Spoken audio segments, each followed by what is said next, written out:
आप सबका बहुत बहुत धन्यवाद, शुक्रिया। आज के प्रोग्राम के आयोजक, भारत माता मंदिर के पदाधिकारी, बड़ौदा शहर के गणमान्य नागरिकों, बहनों और भाइयों,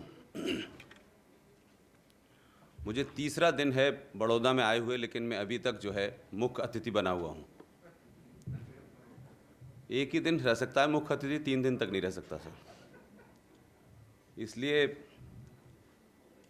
मेरा मानना यह है कि जब समय बहुत कम हो, व्यक्तिगत जीवन में, पारिवारिक जीवन में और किसी राष्ट्र के जीवन में समय कम हो, तो फॉर्मेलिटीज़ कम करनी चाहिए। मैं कोई ऐसा किसी संवैधानिक पद पे आदमी नहीं हूँ जिसमें आपको बुलाने के लिए कई फॉर्मेलिटीज़ करनी हो। मैं एक मुहिम पर हूँ और उस मुहिम में आप लोग मेरा साथ देते हैं कि आप मेरी बात सुनने आते हैं। लिहाजा एक बुके के ऊपर अगर 50 रुपये भी खर्च होते हैं तो मुझे बड़ी तकलीफ होती है। एक एक पाई और एक एक रुपया इस वक्त जिस जंग में हम सब लोग उतरे हुए हैं उसके लिए बहुत महत्वपूर्ण है। ये शॉल का पहनाना, ये फूलों का देना, ये मालाएं पहनाना, ये नेताओं के लिए तो अच्छा होता है, हम जैसे लोगों के लिए नहीं है ये। और ये बात मैं किसी भावुकता में नहीं कह रहा, मैं इसलिए कह रहा हूं कि जो शायद हम संकट जो मुझे दिखाई दे रहे हैं, जो आरएसएन को नज़र आ रहे हैं, जो जीडी बख्शी को नज़र आ रहे हैं, जो सुशील पंडित को नज़र आ रहे हैं, देश में 10-15 लोगों को नज़र नहीं आ रहे, रोज़ दिखाई दे रहे हैं। हम हर दिन उनसे इनकाउंटर कर रहे हैं। लेकिन हम ये समझते हैं कि जो कुछ ठीक ठाक है,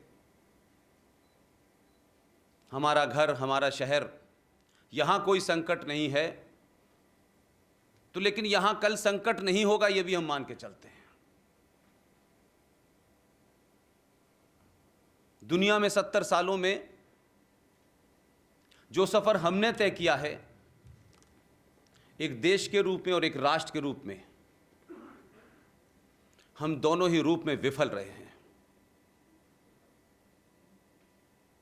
हमने इस देश में सरकारें बनाई और सरकारों को ठेका दे दिया देश चलाने का और कहा कि अब हमारा कोई काम नहीं है, हम सोने जा रहे हैं।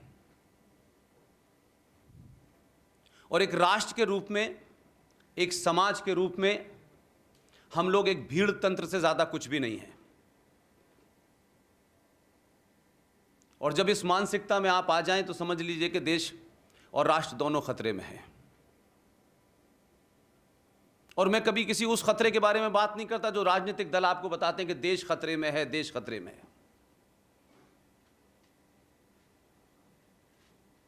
ये देश खतरे में नहीं है, ये राष्ट्र खतरे में है। मैं बहुत ज्यादा प्रेडिक्ट नहीं करता चीजों के बारे में। मेरा अपना अनुमान है कि आपके पास 15 से ज्यादा साल नहीं है, और वो शायद इसलिए है कि आपका दुश्मन आपकी कमजोरियां जानता है, आपके लालच को जानता है, आपके स्वार्थ को जानता है, आपकी कायरता को जानता है और आपकी चुप्पी को समझता है। इसलिए देश की सीमाओं की रक्षा करने के लिए आपने सेना बना रखी है, पुलिस है, न्याय व्यवस्था है, सरकार है।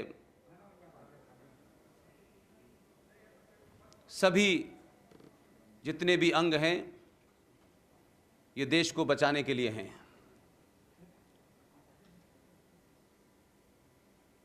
सत्तर सालों में ये देश बचा नहीं।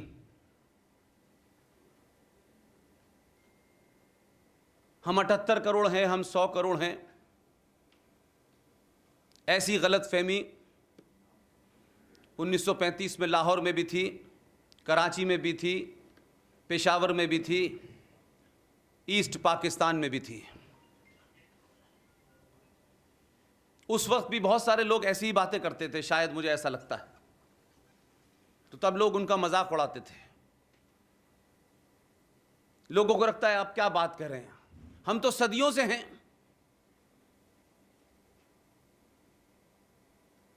और इस गलतफहमी ने आपको इतने लंबे समय तक सुलाया कि आपके अंदर एक ऐसी प्रवृत्ति, एक ऐसा एटीट्यूड पैदा कर दिया है कि संकट से आप लड़ते नहीं हैं।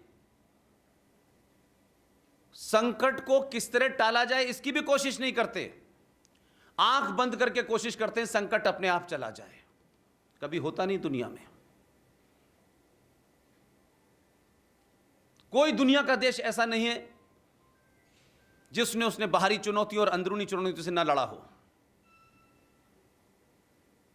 आज भी हम शायद ये कहते हैं भारत की सीमाएं बड़ी मजबूत हैं, हमने राफेल खरीद लिया है, हजारों बम होंगे ये भी मानता हूं मैं, मिसाइलें होंगी ये भी मानता हूं मैं।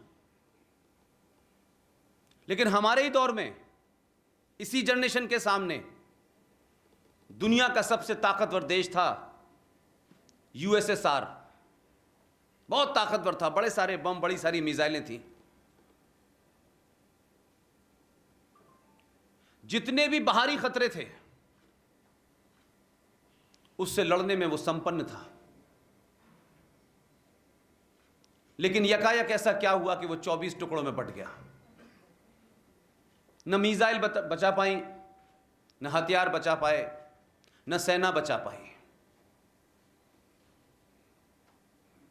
उसका मुख्य कारण यह है, मैं भारत के संदर्भ में कह रहा हूं, आपने 2 बार युद्ध लड़े, 3 युद्ध लड़े, एक किसी में जीते, किसी में नहीं जीते, किसी में कुछ हुआ। ये कहानियां हैं, किस्से हैं, इनको सुन के आप खुश हो सकते हैं कि हमने 1971 में 93,000 पाकिस्तानी फौजियों को पकड़ा था। ये कभी कभी मुझे ऐसे ही लगता है कि जैसे एक कछुए और खरगोश की कहानी है कि किसी गलतफहमी में खरगोश गफलत में रह गया और कछुआ जीत गया। तो कछुए ने उसकी तस्वीर फ्रेम करके लगा दी कि हमारे दादा जीते थे। वो खुद नहीं जीते, बार बार दादा की तरफ बताते तो वो जीते थे। शायद यही वजह है 47 के बाद, 2-2, 3-3 युद्ध लड़ने के बाद आपके शत्रु ने आप कैसे हैं, आपकी ताकत को कैसे कमजोर किया जाए। एक आप छोटा सा देश है जिसकी टोटल पॉपुलेशन उत्तर प्रदेश के बराबर है। उसने आपकी स्टडी की और वही हथियार अपनाया उसने जो शायद मैं समझता हूं सबसे ज्यादा कारगर था। आज भी इस देश में नेता भी ऐसे हैं, इंटेलेक्चुअल भी ऐसे हैं, और बहुत सारे ज्ञानी इस देश में हैं जो हिंदुत्व का ठेका लेकर सुबह से शाम घूमते रहते हैं। लोग कहते हैं पड़ोसी बदला नहीं जाता। कौन कहता है पड़ोसी नहीं बदला जाता? चीन ने ताइवान को हड़प लिया, पड़ोसी बदल गया। आपके पूर्व में ईस्ट पाकिस्तान था, आपने उसे बदल के बांग्लादेश बना दिया।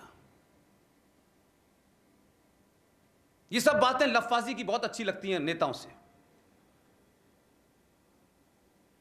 और जो समाज ये समझता है कि हमारी कोई जिम्मेदारी नहीं है, सारी जिम्मेदारी सत्ताओं की है, वो विनाश की तरफ चलता है। हमारे यहां पाकिस्तान से 4 आतंकवादी आ जाएं, उनको मार दिया जाए, पूरे देश का वाह वाह वाह क्या बात है, बहुत बड़ी हमने फतेह कर ली।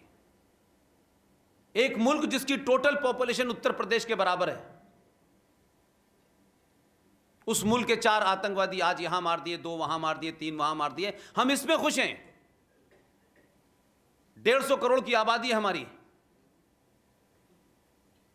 एक छोटे से मुल्क से उसको 2 चपत मार के हम खुश हो जाते हैं। वो पिछले 70 साल से हमारे लिए प्रॉब्लम बना हुआ है। उसने भी अपनी रणनीति बदल ली। लेकिन अभी भी समाज की रणनीति भारत में नहीं बदली है। 65 और 71 का युद्ध हारने के बाद पाकिस्तान का जो GHQ है, मिलिट्री हेडक्वार्टर है, वहां एक पॉलिसी बनी और उसने पॉलिसी बनाई और उस पर 100% अमल किया। लेकिन हमारे नेताओं को तो कुछ और ही काम में बिजी थे। वो किसी को 10 साल, किसी को 5 साल, किसी को 15 साल प्रधानमंत्री बनना था। बड़ी बड़ी बातें करनी थी, झूठी बातें करनी थी। और यह पहला ऐसा देश है जिसके नेता अपने ही देश को बेवकूफ बनाते हैं, बाहर वालों को नहीं बना पाते। 1971 वॉर में जब पाकिस्तान के हिस्से को आपने बांग्लादेश में कन्वर्ट कर दिया, तो पाकिस्तान को यह समझ में आ गया कि भारत के साथ सीधे युद्ध में नहीं जीता जा सकता।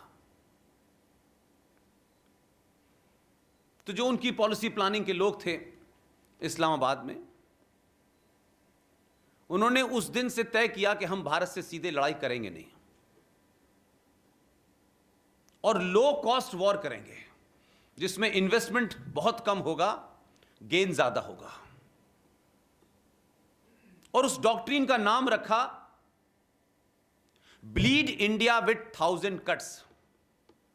भारत को 1000 जख्म दो जो लगातार रिश्ते रहें।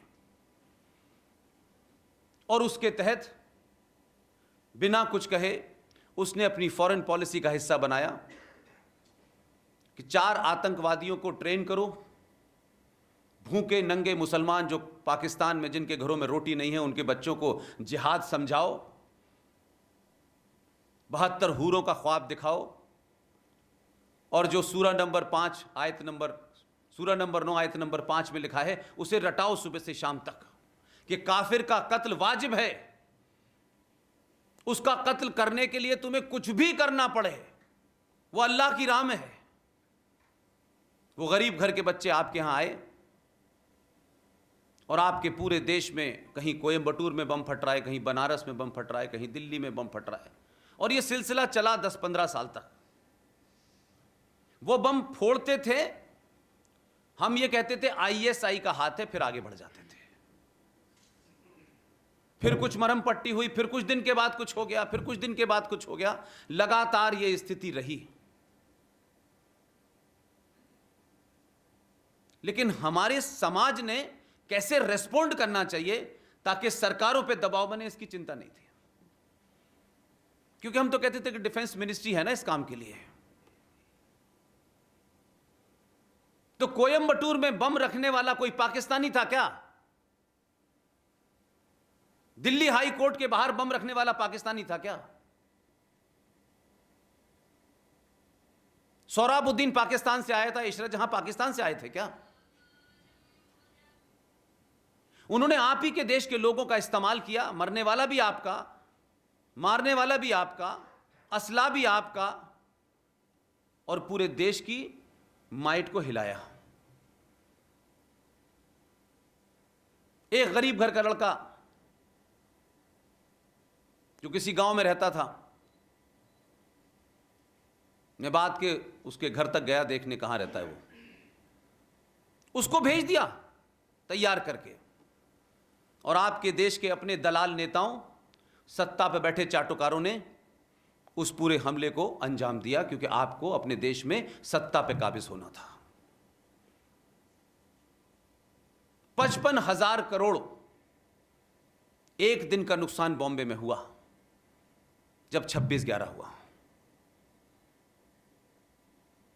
करने वाला जो था उसको हमने कई महीनों तक, क्योंकि दुनिया को हमको आदर्श दिखाना था कि हम कितने महान लोग हैं, कितने जुडिशियस लोग हैं, उसको पाला पोसा 2 साल तक, और फिर सजा सुनाई, फिर हमने फांसी दे दी। हम बहुत खुश हुए, और यह सिलसिला रुक नहीं रहा। लेकिन हमारी सोच लगातार इसी के इर्द गिर्द घूम रही है कि पेट्रोल 100 रुपए का हो गया है, GST में कितना फायदा होगा, सैलरी वाले की चिंता यह है कि इनकम टैक्स में कितनी छूट मिलेगी। और हजारों ग्रुप बना लिए हैं हमने, स्वार्थ से भरे हजारों ग्रुप बना लिए हैं। ये वाले हिंदू हैं, ये वाले हिंदू हैं, वो वाले हिंदू हैं, ये गंठी पहनते हैं, ये गंठी नहीं पहनते, ये टोपी लगाते हैं, ये नीले रंग का पहनते हैं, ये इतने बना लिए हैं हमने, और एक एक दूसरे के खिलाफ खड़ा हुआ है। और इस लंबे समय में हमने और हमारे नेताओं ने, हमारे बुद्धिजीवियों ने, और मैं उनका नाम नहीं लेना चाहता, जो चोगा पहन के सुबह से लेकर शाम तक कहां कहां घूमते हैं, यहां यात्रा, वहां यात्रा, वो यात्रा, ये आश्रम, वो आश्रम, उन्होंने भी झूठ बोला। जिस काम के लिए उन्हें सन्यास लेके वो गए थे, उन्होंने भी वो काम नहीं किया। उनकी कोशिश है कितना बड़ा आश्रम हो जाए, कितना बड़ा डोनेशन हो जाए, उनके अनुयायी क्या करें क्या ना करें, वो इस सेक्ट के हैं, वो उस सेक्ट के हैं, सबके अपनी अपनी दुकानें हैं, लेकिन किसी के मूल में भारत राष्ट्र नहीं है। हम राष्ट्र की बात भी पार्ट टाइम तरीके से करते हैं। अब सब कुछ हो गया, चलो थोड़ा सा कुछ देश की बात कर लेते हैं। देश और राष्ट्र में क्या फर्क है, मेरे को कोई लेना देना नहीं है। और जब से राष्ट्रवादी सरकार बनी है, तब से शायद हमने लगा कि अब तो हमें कोई काम ही नहीं, अब तो हमने बहुत ताकतवर लोग बैठा दिए हैं, अब सब काम उनका है। तो रोज तीसरे दिन 10-12 लोग जो देश में, आप ये कानून बनवाइए, पुष्पेन जी जीडी बख्शी से कहिए ये करें, आरएसएन से ये करें, लेटे लेटे लोग बिस्तर से हमको मैसेज कर देते हैं कि अब आप जनसंख्या पे कानून बनवाइए, जैसे मोदी हमसे पूछ के ही काम करता है। हम उन्हें समय नहीं देना चाहते। हमारा बस चले तो हम रात के 8 बजे उनसे उम्मीद करें कि अमित शाह आए और पूछे कि आप सब ठीक ठाक हैं, दरवाजे पर ताला लगा है, मैं जाऊं। हम ये उम्मीद करते हैं। हम ना शत्रु से सीखते हैं, ना दुनिया से सीखते हैं, ना आस पड़ोस से सीखते हैं। हम अपनी ही दुनिया में खोए हुए हैं। इसी देश में, इसी देश के नेताओं ने भगवा आतंकवाद, हिंदू आतंकवाद की कहानी गढ़ी, लेकिन किसी ने उस थ्योरी को समझने की कोशिश नहीं की। यह कहां से चली थी, कैसे चली थी, कोई मतलब नहीं है।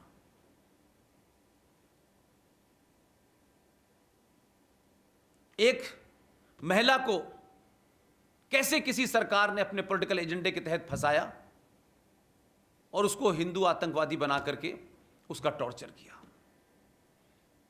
यह सवाल मैं इसलिए कह रहा हूं कि मैं कभी किसी पॉलिटिकल पार्टी के साथ नहीं खड़ा हूं, न मेरा कोई एजेंडा है, न मेरी कोई विचारधारा है। मेरे सारे सर्किल के केंद्र में सिर्फ राष्ट्र है और कुछ नहीं है।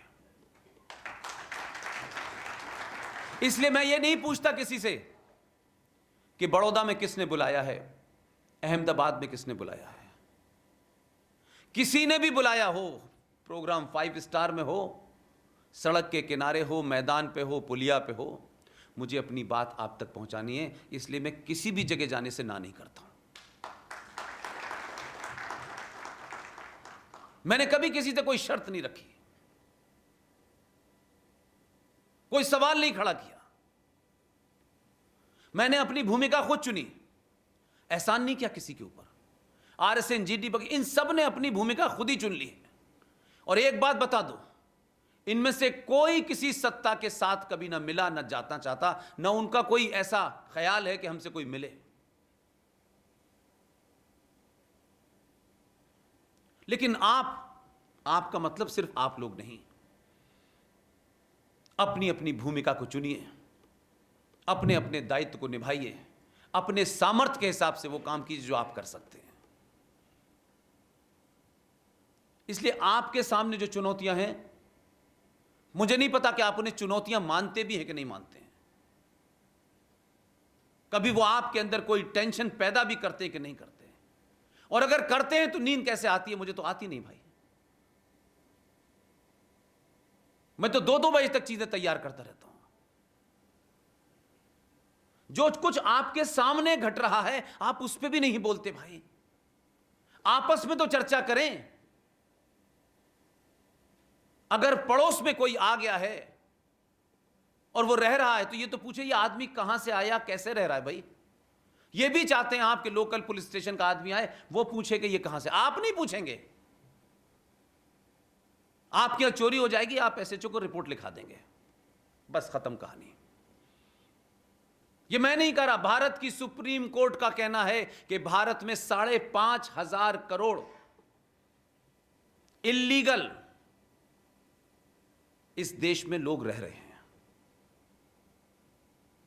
लेकिन अभी इस देश में कोविड की चर्चा अगर हो जाए, बड़े बड़े ज्ञानी आ जाएंगे। और देखिए साहब, इंग्लैंड में देखिए किस तरीके से उन्होंने इंग्लैंड से भारत का कंपैरिजन करते हैं, नीदरलैंड से करते हैं, ऑस्ट्रेलिया से करते हैं। लेकिन हम अपने बच्चों को यह नहीं बताते कि इंग्लैंड की जितनी टोटल पॉपुलेशन है 6 करोड़ 25 लाख, उतने हमारे यहां झूठन खाते हैं हमारी, उतने लोग इल्लीगल रहते हैं भारत में। ऑस्ट्रेलिया से आप अपनी तुलना करते हैं, हमारे यहां से 10 गुना उनकी जमीन है और 2.25 करोड़ की पॉपुलेशन है। दुनिया में कोई ऐसा देश नहीं है भाई, देशों की टोटल पॉपुलेशन से ज्यादा तो आपके यहां इल्लीगल माइग्रेंट रहते हैं। ये इल्लीगल माइग्रेंट कैसे आए? हम उठा के कह देते हैं देखिए साहब हमारे यहां की पुलिस भ्रष्ट है, पुलिस के आसमान से आई है, हमारे बीच में से गई है। तो जो पूरा आपका बांग्लादेश का म्यांमार का बॉर्डर है उसको पढ़िए, तब आपको पता चलेगा कि हमारे पूर्वजों ने क्या क्या गुनाह किए हैं, जो गुनाह माफ नहीं हो सकते। और आपकी खामोशी आज की आने वाली जनरेशन माफ नहीं करेगी आपको, अगर आज आपने अपना रोल नहीं प्ले किया। ये बांग्लादेश से इतने सारे माइग्रेंट कैसे आ जाते हैं? ये म्यांमार से चल के भारत में लोग आते हैं, वहां से घुसते हैं। अब सोचिए, आसाम से, बंगाल से, वहां से होते हुए दिल्ली आते हैं, पठानकोट जाते हैं, जम्मू होते हुए श्रीनगर तक पहुंच जाते हैं। और श्रीनगर में कैसी सरकारें थीं? उनके लिए, यानी भारत की धरती पर रहने वाला हिंदू, मुसलमान, सिख, ईसाई, XYZ, वो जम्मू कश्मीर की धरती पर जाकर नहीं बच सकता। लेकिन म्यांमार से आए हुआ मुसलमान, बांग्लादेश से आए हुआ मुसलमान इतना लंबा रूट कवर करता है, और श्रीनगर की सरकार उनको मकान बनाती है, उनके लिए आधार देती है, उनको राशन कार्ड बना देती है। यह किसके कारण हो रहा है? आप कह सकते हैं इसके लिए तो पुलिस है। यह आप भी जानते हैं भारत कैसा देश है, यह भी आपको भी पता है कि पुलिस कितनी भी हो जाए, मैन टू मैन नहीं हो सकती पुलिस। अभी एक सभा में दिल्ली में मैंने कहा तो लोग बोले ऐसा कैसे हो सकता है? मैंने कहा पढ़ा करिए भाई, कुछ मनोहर कहानियों के अलावा भी कुछ पढ़ा करिए। 1992 में बांग्लादेश और भारत के बॉर्डर पर, जो बॉर्डर है आपका, इसलिए मैंने कहा कि बिना जाने तथ्यों के जो जिम्मेदार है उसको जिम्मेदार बनाइए। 1992 में बांग्लादेश और भारत के बीच में एक संधि हुई है। उस संधि का कोई नाम ही नहीं लेता है, क्योंकि वो तो बताना नहीं चाहते जिन्होंने की है। और शायद सरकार में जो लोग गए हैं वो उनके लिए और चीजें बहुत सारी हैं, वो कितनी समझेंगे 70 साल के पापों को। लेकिन मुझे और आपने समाज में उन बातों को कहने के लिए किसने रोका है? उस संधि का नाम है नॉन लीथल ट्रीटी। इसके तहत भारत का BSF का जवान बांग्लादेश से आने वाले, म्यांमार से आने वाले उस मुसलमान पे गोली नहीं चला सकता। उस फौजी से मिलिए जाकर के, उस BSF के जवान से मिलिए जाके। वो अपनी बंदूक की रक्षा इसलिए करता है कि उससे नौकरी चली जाएगी अगर छिन गई। 50, 60, 70 की भीड़ में जब मुसलमान बांग्लादेश से अंदर घुसते हैं तो वो डंडे से रोकता है उनको, और सब अंदर आ जाते हैं। और वो जब अंदर आते हैं तो आपके यहां तो खास तौर से बंगाल में खास किस्म के लोग हैं, कश्मीर में खास किस्म के लोग हैं, चोर से कह रहे हैं चोरी करो, और पहरेदार से कह रहे हैं तुम पहरा मत दो। और हम यहां सोचते हैं कि हम सेफ हैं। पूरा पूरा का पूरा देश आपका, कोई कोना ऐसा नहीं है जिस घड़ी वो चाहेंगे, जिस सेकंड उन्होंने तय कर लिया, और वो बहुत ऑर्गेनाइज तरीके से काम कर रहे हैं। हो सकता है कि कुछ आग कुछ राज्यों में देर से पहुंचे, लेकिन समझदार नागरिक दूर लगी आग से पहचान जाते हैं कि यहां किसी न किसी दिन आएगी, उसका इंतजाम कर लेते हैं। लेकिन हमारे देश में लोग कहते हैं क्या फर्क पड़ता है, बंगाल में तो हो रहा है, आसाम में तो हुआ है, सिक्किम में तो हुआ है, मणिपुर में तो हुआ है, कश्मीर में तो हुआ है, क्या फर्क पड़ता है, हम तो यहां हैं। जब तक यहां ना आ जाए वो, तब तक नींद कहां खुलने वाली हमारी। इसलिए हम ऐसे ऐसे कामों में लगे हुए हैं, ये जानते हुए कि इससे हम समाज को भटकाने की कोशिश कर रहे हैं। यह समाज अगर आज जागृत 5% भी हो जाएगा तो वो जो 15 साल का जीवन बचा है वो 5 साल शायद आगे बढ़ जाए। हम इसकी कोशिश नहीं कर रहे। हम सब की कोशिश यह है, सत्ता में कौन आएगा कौन नहीं आएगा उसका कोई फर्क नहीं पड़ता। जिस दिन राष्ट्र में रहने वाला समाज और समाज जो राष्ट्र को चलाता है, जिस दिन वो चैतन्य हो गया, उस दिन इसका जीवन 100 साल के लिए सुरक्षित हो जाएगा। उसमें आप सबकी भूमिका है, बड़े की है, बुजुर्ग की है, जवान की है, लड़की की है, मां की है, बहन की, हर एक की भूमिका है।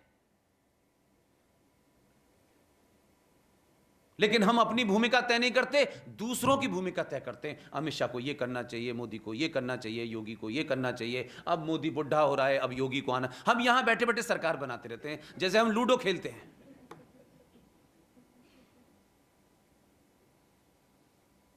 इसलिए कुछ चीजें आपने जानी नहीं।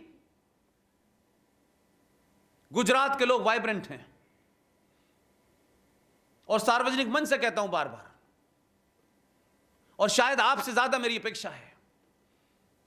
उसका कारण है कि कुछ लोग जीवन में गलती करते हैं, मानते नहीं है, प्रायश्चित नहीं करते, और किसी गलती का जब आप प्रायश्चित कर लेते हैं तो समझ लीजिए कि आपने आधी जंग जीत ली। मेरे लिए इस राष्ट्र से कोई बड़ा नहीं है, चाहे महात्मा गांधी क्यों ना हो, मुझे कोई फर्क नहीं पड़ता। इसलिए आपने 1947 का प्रायश्चित 2014 में किया। अपोलोजिस्टिक होने की जरूरत नहीं है। हम अपने आप को दुनिया के सामने बहुत करेक्ट होने की कोशिश करते हैं। हम कहते नहीं, सारे नियम पालन होने चाहिए। जब अनार्की हो, जब भेड़ चाल हो, तो कोई रूल काम नहीं करता है।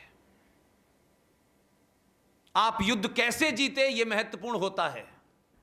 युद्ध जीतने वाला अनाचारी था, अत्याचारी था, यह इतिहास नहीं लिखता है। जीते हुए लोगों का इतिहास लिखा जाता है। हारा हुआ आदमी कितना भी बड़ा मॉरलिस्ट हो, उसका कोई इतिहास नहीं लिखता है, कोई नहीं लिखता है।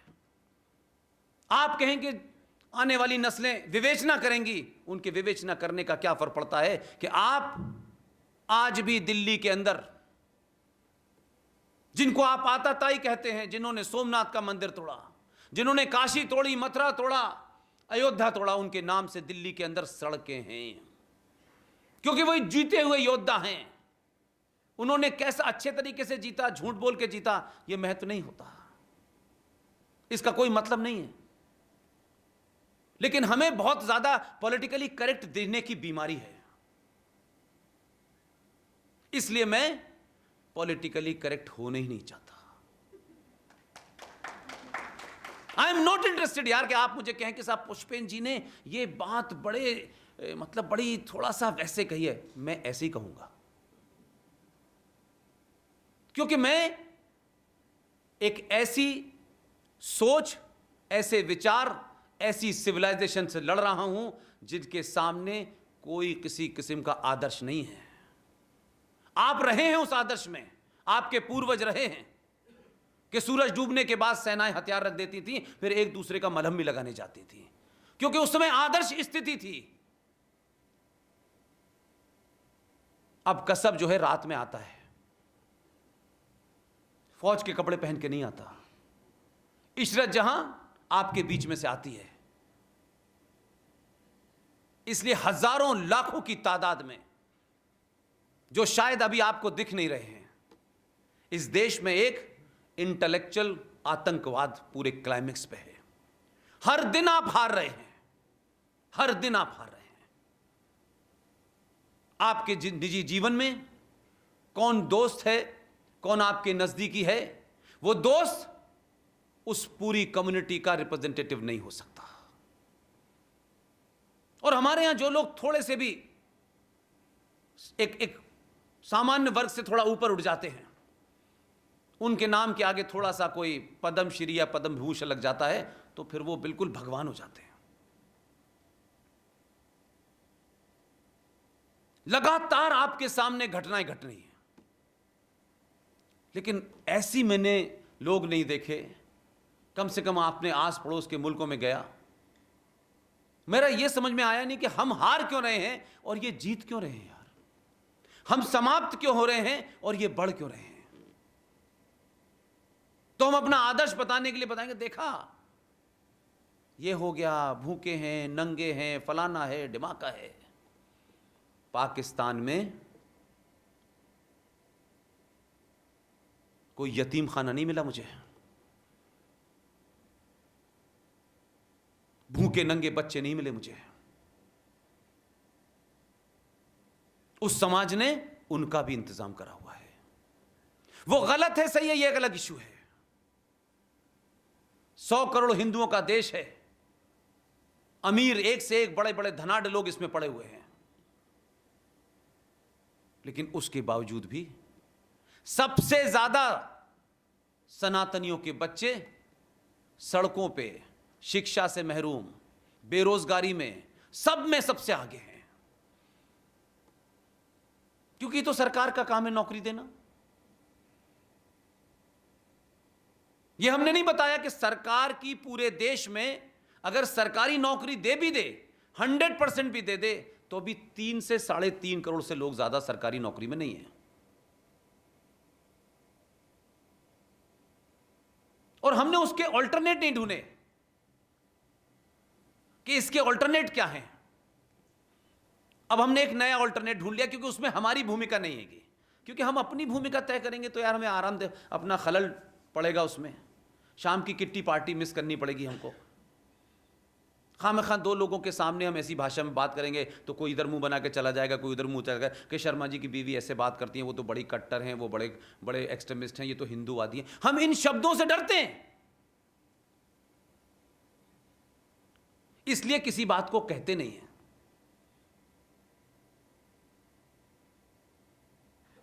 इसी देश में आपके और मेरे सामने बहुत लोग मुझसे उम्र में बहुत बड़े होंगे। क्या कभी हमने कोई मीटिंग अपने घर में, बाहर, ऑफिस में, पैसा कमाना है, पैसा देना है, पैसे में ये आएगा, आज वो आएगा, ये अंक गणित और रेखा गणित के अलावा भी कभी कोई बात की है? ये जो हम पैसा कमाते हैं, ये जाता कहां है? इस पैसे से जमीन है, मकान है, कार है, सब कुछ खरीद सकते हैं, राष्ट्र नहीं खरीद सकते। आपको अपने बेटे को, बेटी को अच्छी शिक्षा देनी है, एक आदर्श समाज में देनी चाहिए, लेकिन सब अपने बेटे बेटी को अगर वो शिक्षा देंगे, सब उन्हें सीओई बनाएंगे अगर, तो इस देश के आंतरिक खतरों से कौन लड़ेगा? उस नैरेटिव को कौन तोड़ेगा? क्योंकि आपने उसको सबलेट कर दिया है, ये बेरोजगार टाइप के लोग हैं, ये हिंदूवादी लोग हैं, ये एक्सट्रीमिस्ट, ये करेंगे, हम कुछ नहीं करेंगे, और वो पहले से कंफ्यूज हैं।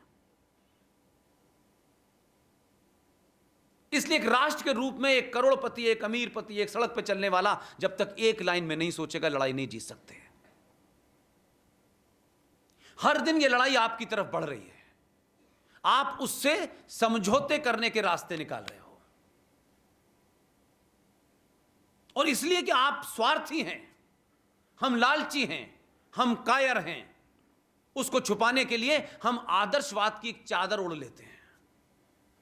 हम तो पूरे विश्व को अपना घर मानते हैं, अपने घर का पता नहीं है, विश्व को घर मान रहे हैं। कुछ पता नहीं है, आज यहां लुट गया, आज कश्मीर में लुट गया, आज बंगाल में लुट गया, नहीं पूरा विश्व हमारा घर है। यह कायरता की पराकाष्ठा है भाई, क्योंकि हम लड़ना नहीं चाहते। इसने कहा अरे क्या बात कर रहे हो, पूरा विश्व हमारा कुटुंब है, बस इसमें खुश रहो। दो चांटे मारे, नहीं पूरा विश्व हमारा कुटुंब है, फिर दो चांटे मारे, अरे तो आप कैसी बात कर रहे हैं, पूरा विश्व हमारा कुटुंब है। हमें यह आदत पड़ गई है और यही चाहते हैं कि यही चलता रहे, इसलिए कि हम में से कोई कुछ खोना नहीं चाहता, समय नहीं खोना चाहता, पैसा नहीं खोना चाहता। उसके कारण हो सकता है शायद उड़ती उड़ती कुछ खबरें आपको मिलती हों, लेकिन हम डिस्कस ही नहीं करते। और एक वर्ग है वो लगातार 1400 साल से एक एजेंडे पे पूरी दुनिया में काम कर रहा है, और उसका जिक्र मैं इसलिए कर रहा हूं कि आज जो आपकी स्थिति है, आपके राष्ट्र की, आपके देश की, आप समझते हैं कि पुलिस हिंदू है, सरकार हिंदू है, सेना हिंदू है, जज साहब हिंदू हैं, टीचर हिंदू हैं, सब कुछ है, लोग फिर भी उसके बाद ये समस्या क्यों है?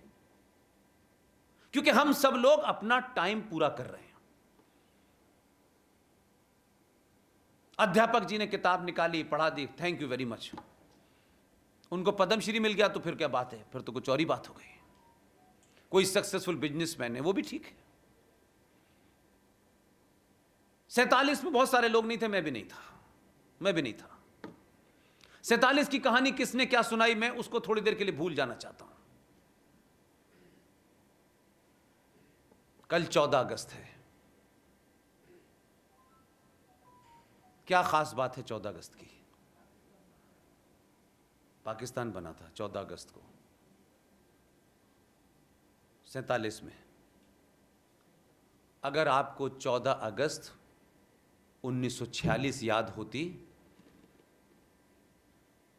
तो फिर आपकी ये अप्रोच नहीं होती। जो लोग आज बंगाल में मातम मना रहे हैं, जो आज बंगाल में सरकार को कोस रहे हैं, इन्होंने छोड़ दिया, क्या वहां डंडा लेके खड़ा हो जाए योगी मोदी? समाज की क्या जिम्मेदारी है? समाज तो बोलना भी नहीं चाहता। 14 अगस्त 1946 को उसी बंगाल में शहीद सैयद सोहरावर्दी बंगाल का चीफ मिनिस्टर था। और जब तक मैं बोल रहा हूं आप गूगल कर सकते हैं। सोहरावर्दी ने बंगाल में मुस्लिम लीग के कहने पे, क्योंकि वो मुस्लिम लीग का चीफ मिनिस्टर था, जिन्ना के डायरेक्ट एक्शन पर पहला भारत के अंदर डायरेक्ट एक्शन हुआ। 15,000 हिंदुओं को मारा, पुलिस को 2 दिन की छुट्टी दी गई, सड़कों पे, स्टेशनों पे, बस स्टैंड पे हिंदुओं की लाशें पड़ी हुई थी, कोई पूछने वाला नहीं था। उनके ही नेता कुछ दिल्ली में राउंड टेबल पे डिस्कशन कर रहे थे सत्ता की हस्तांतरण को, कि पाकिस्तान कैसे बनेगा। उन्होंने चारों तरफ वो पोजीशन की कि एक निगोशिएट करेगा, 46 में चुनाव भी होगा और डायरेक्ट एक्शन भी होगा, कि आप पे दबाव बना रहे। इसलिए 46 का इलेक्शन का रिजल्ट आपको नहीं पता, 46 की वो घटना आपको नहीं पता चली, उसके कारण साल भर में पाकिस्तान बन गया और हम भूल गए। फिर पाकिस्तान बन गया, फिर हम शुरू हो गए, भारत माता की जय, हिंदू मुस्लिम भाई भाई, सारे धर्म बराबर हैं, मजहब नहीं सिखाता आपस में बैर रखना, हिंदी हैं हम, वतन है हिंदुस्तान। क्या वाह वाह वाह, क्या खूबसूरत है बात। ये सब झूठ क्यों आपने बोला? और हम आज भी बोलते हैं। हमारी समस्या हमारे अंदर है, कोई दूसरा जिम्मेदार नहीं है।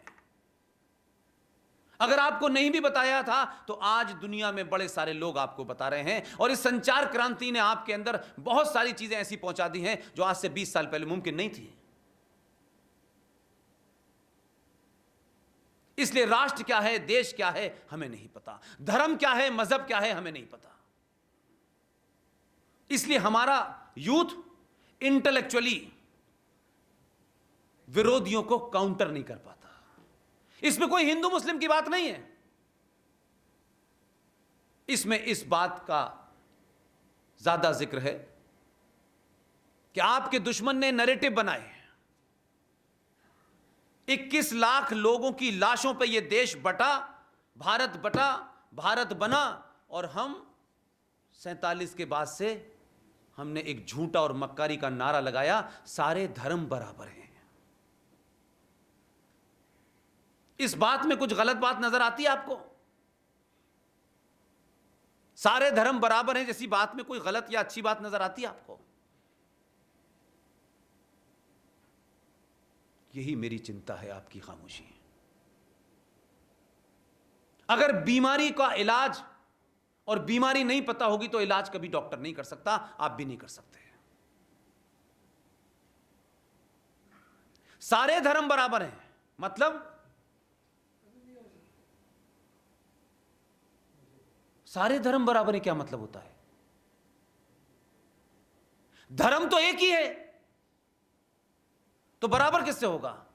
तो घड़े और घोड़ों की तुलना हो रही है क्या? इसलिए इंग्लिश के वर्ड रिलीजन का हिंदी में ट्रांसलेशन हमारे मक्कार लोगों ने किया और कहा कि इंग्लिश में इसका ट्रांसलेशन जब हिंदी में होगा तो धर्म होगा। तो हम जिस धर्म को मानते हैं, हम जिस फिलॉसफी को मानते हैं, जिसे हम धर्म कहते हैं, वो मजहब की तुलना में नहीं खड़ा हो सकता।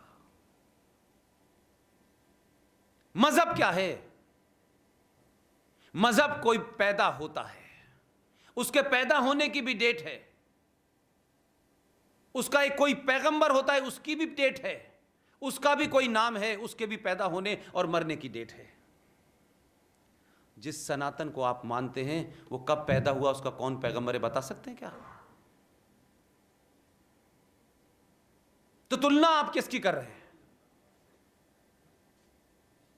तो जब ऐसी गलत तुलना आप करेंगे तो आप दूसरे के नैरेटिव में फंसेंगे।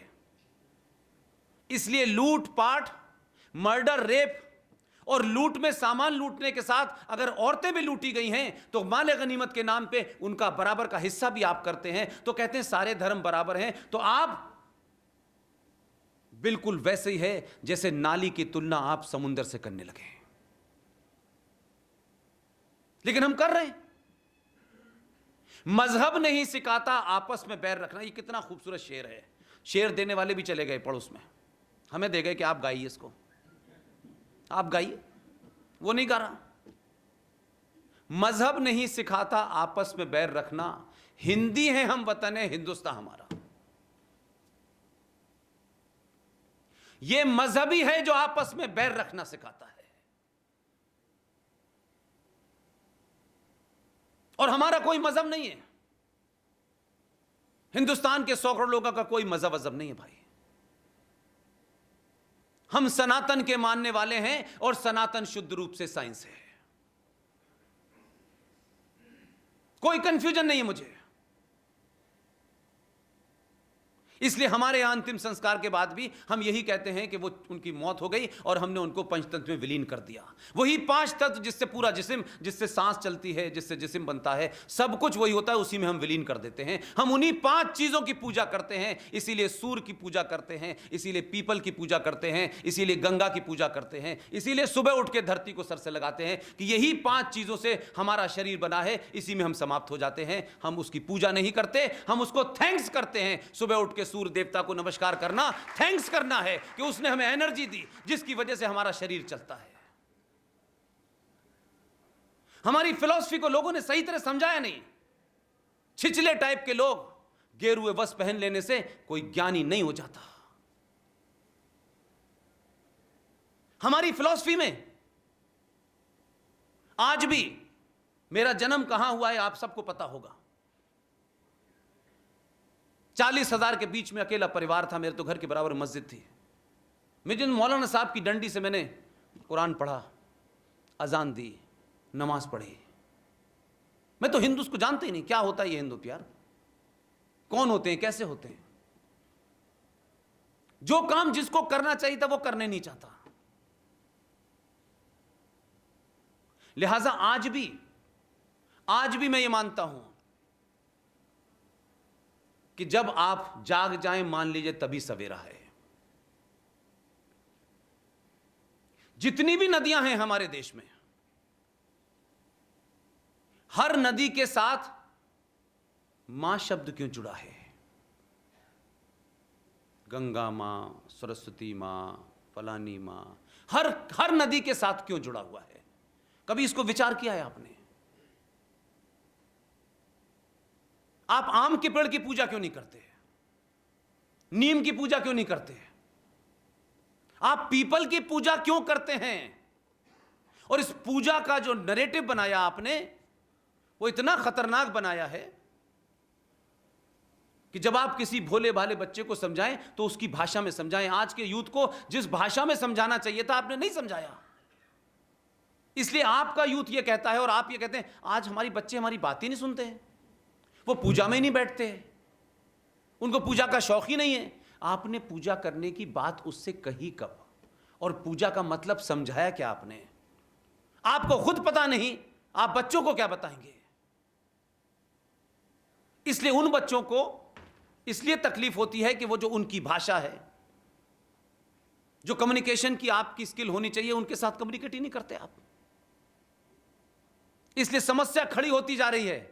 आपका यूथ आपके घर में आपके संस्कारों का ही विरोध कर रहा है और वो सही कर रहा है। आप जिम्मेदार हैं इसके लिए, मैं जिम्मेदार हूं इसके लिए। हम गंगा क्यों कहते हैं? गंगा को गंगा मां क्यों कहते हैं? क्यों गंगा आरती करते हैं? हर चीज को एक सिंबल के तौर पे समझाया जाता है। दुनिया में अगर सबसे ज्यादा कोई पवित्र चीज है, सबसे ज्यादा पवित्र है, और दुनिया का सबसे बड़ा कोई सच है, उसका नाम है मां। कल भी एक मंदिर में गया था मैं, वहां भी मैंने कुछ बातें दूसरी कही थी। मां दुनिया का बड़ा सच है और बाप दुनिया का सबसे बड़ा विश्वास है।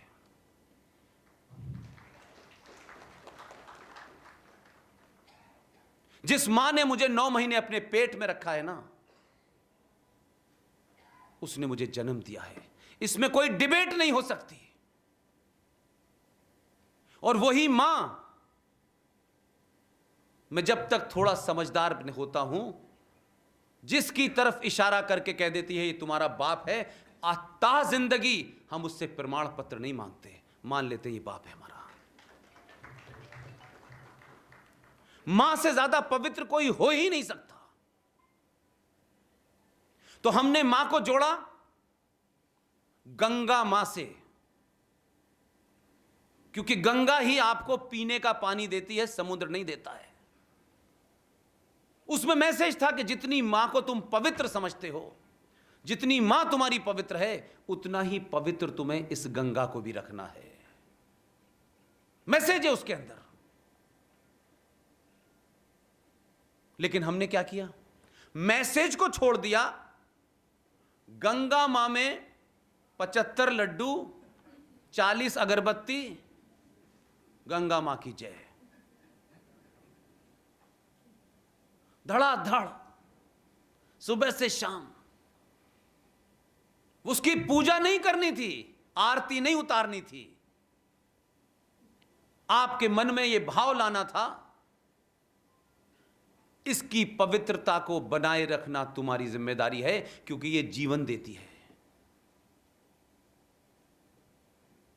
आज 1948 में नासा आया है।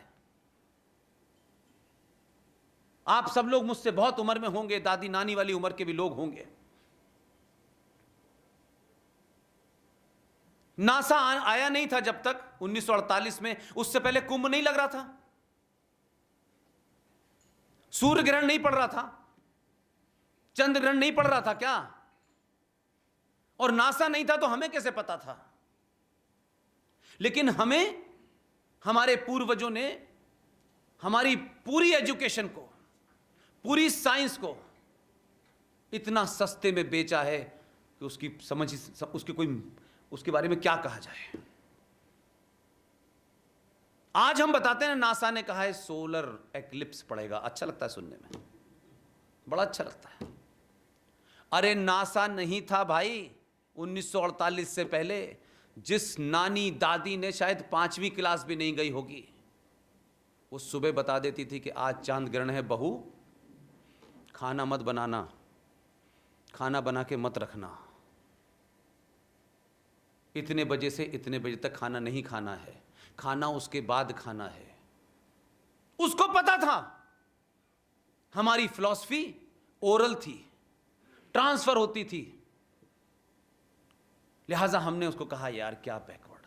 5 रुपए का पंचांग, 5 रुपए का किसी दूर दराज के गांव में टंगा होता था। वो दादी यूं देखती थी, हाँ बहू बेटा कल सूर्य ग्रहण पड़ने वाला है इतने बजे है। आप नासा की बात कर रहे? इसलिए हम अपने अंदर की हीन भावना को निकालें, इंफीरियरिटी कॉम्प्लेक्स को निकालें, एहसास कमतरी को निकालें और सोचें कि हम हैं किसके वंशज यार। ठीक है, हमारी जिंदगी में एक दौर आया, 5-6 साल हम गरीब गुलाम रहे। आप लड़ते हैं तो आप हारते भी हैं, ऐसा नहीं होता कि आप जीतते ही हैं हमेशा। अगर आप एक युद्ध हार गए, 2 युद्ध हार गए, तो इसका मतलब ऐसा तो नहीं कि पूरा का पूरा समाज हार गया, हमारी सभ्यता हार गई, हमारा ज्ञान हार गया। आपके अपने लोगों ने आपको मूर्ख बनाया। इसलिए इतिहास की किताबें जो लिख दी इरफान हबीब ने और रोमिला थापर ने झूठी, हम उसी को पढ़े जा रहे हैं, पढ़े जा रहे हैं, पढ़े जा रहे हैं। चलिए मान लिया कि स्कूल में झूठ पढ़ाया जाता है, घर में तो सच पढ़ाया जा सकता है। क्या सारा कुछ काम हमारे जीवन में स्कूल ही करता है, कॉलेज ही करता है? हम अपने घर में नहीं पढ़ाते, अपने घर से कुछ नहीं सीखते। लेकिन हमारे पास समय नहीं है। पिताजी को 5 कार खरीदनी है, इसलिए वो पैसे में बिजी हैं। माताजी ने खाना बनाया, फिर वो प्रवचन सुनने चली गई। घर में एक जवान बेटी है, एक जवान बेटा है। उसके अंदर जो कुछ परिवर्तन हो रहा है समाज का, उससे बात करने वाला कोई नहीं है। उसके साथ जो रिश्ता होना चाहिए कम्युनिकेशन का, एक 18 साल की लड़की से, एक 20 साल की लड़की से, एक 20 साल के लड़के के साथ जो आपको संवाद करना चाहिए, उसके लिए आपके पास समय कहां है? क्योंकि एकता कपूर ने बना दिया है सीरियल सास भी कभी बहू थी, तो सारा टाइम उसी में जा रहा है। और सारी बहुएं और सारी सासें उन सीरियल को देखते लगता है दिन भर षड्यंत्री करती रहती हैं, एक दूसरे के खिलाफ षड्यंत्र चलता रहता है। और सुबह उठते हैं तो ड्रेसअप होती हैं, रात में 2 बजे सोती हैं तो ड्रेसअप होती हैं। वो नॉर्मल रहती कब है? हम इसके अलावा सोचना नहीं चाहते। संवाद के सारे रास्ते आपने बंद कर दिए। आपकी बेटी क्या जानना चाहती है, उसकी समस्या क्या है, वो किस समस्याओं से इनकाउंटर कर रही है, हम पूछना नहीं चाहते। हम बड़ी बड़ी बात करके घुमा देते हैं, इधर की उधर की बात करके घुमा देते हैं। पिताजी की स्थिति ऐसी है, बेटी अगर यह बताए कि मैं फला रास्ते से जाती हूं पिताजी, वहां 2 गुंडे खड़े होते हैं, वो रोज मुझे छेड़ते हैं, तो पिताजी उसका हल मालूम क्या निकालेंगे? तुम कल से इस रास्ते से जाना। उसका रास्ता बदल देते हैं। 1 महीने बाद वो गुंडे उधर पहुंच जाते हैं। वो अपने भाई से कहती है, भाई कहता है अब तुम्हारे लिए मैं लड़ने जाऊंगा क्या रोज रोज? तुम घर पर रह के नहीं पढ़ सकती? उस लड़की से किसी ने पूछा है कि जो उसके घर में 2 पुरुष हैं, ये कितने कायर और डरपोक लोग हैं कि अपने घर के सम्मान की चिंता नहीं कर सकते, उसे बचा नहीं सकते, उसे प्रोटेक्शन नहीं दे सकते, उसके रास्ते बदलते रहते हैं। उसके साथ साथ उन गुंडों के भी रास्ते बदलते रहते हैं, उसको इनकाउंटर नहीं करते। इसलिए 70 के दशक की एक कहानी है और 2020 की एक कहानी है, उसको अपनी बात कहने के लिए आपके सामने रखता हूं। मैं फिल्में बिल्कुल नहीं देखता, लेकिन इस 4 साल में मैंने बहुत कुछ अपने लोगों को कम्युनिकेट करने के लिए रिसर्च की। 70 के दशक में एक फिल्म आई थी, विनोद मेहरा और रेखा की एक फिल्म थी। फिल्म का नाम था घर। मुझे नहीं पता कि आप में से जो मेरे दौर के लोग हैं जिनके बाल सफ़ेद हुए, उन्होंने देखी होगी कि नहीं देखी होगी। 70 के दशक की फिल्म है। विनोद मेहरा और रेखा एक सामान्य से लोग हैं, आपस में प्यार हो जाता है, फिर वो शादी करते हैं। एक एवरेज परिवार, शादी हो जाती है, घर वर ये वो, मकान दुकान ये सब चलता रहता है, अच्छे हंसी खुशी रहते हैं। एक दिन वो अपनी पत्नी के साथ कहीं घूमने जाते हैं और घूमते वक्त किसी पार्क में 5-6 गुंडे थे। उन्होंने उसकी पत्नी को छेड़ा। उसने बहुत समझाने की कोशिश की, वो नहीं माने। आखिर में उसकी पत्नी के साथ 5 गुंडों ने मांस रेप किया। गुंडे भाग गए। उसका पति समझा बुझा करके उसको घर ले आया और उससे लगातार ये कहता रहा, तुम भूल जाओ, जो हुआ सो हुआ। यही कहता रहा। उस फिल्म का जो कंक्लूजन था लास्ट में, वो ये बताता है कि देखिए, इसके पति ने संकट की इस घड़ी में वो अपनी पत्नी के साथ खड़ा रहा, तो दूसरे के साथ खड़ा होता क्या? ये उसका अचीवमेंट था कि संकट की घड़ी में वो अपनी पत्नी के साथ खड़ा रहा। ये 70 की कहानी है। मैं 2020 की कहानी में यकीन रखता हूं। एक फिल्म आई बाहुबली।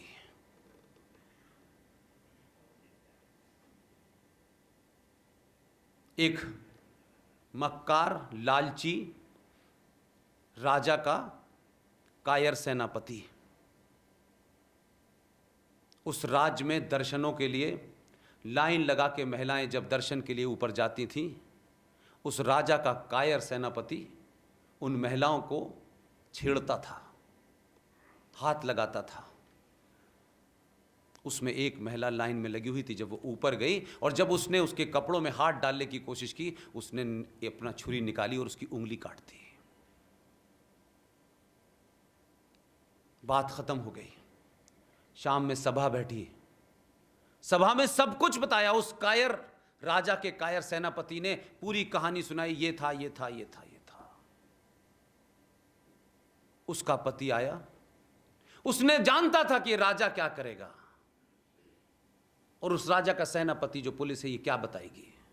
उसने अपनी पत्नी से पूछा, सेनापति तुम बताओ क्या था। देवसेना से। देवसेना ने बताया, मैंने ये किया, मैं ये किया, मैं ये किया, मैं यहां से आई, यहां से आई, और इसने मेरी इज्जत से खेलने की कोशिश की, इसलिए मैंने उसकी उंगली काट दी। वो जब तक सेंटेंस पूरा करती, बाहुबली ने तलवार निकाली और कहा कि उंगली नहीं, गर्दन काट देनी चाहिए।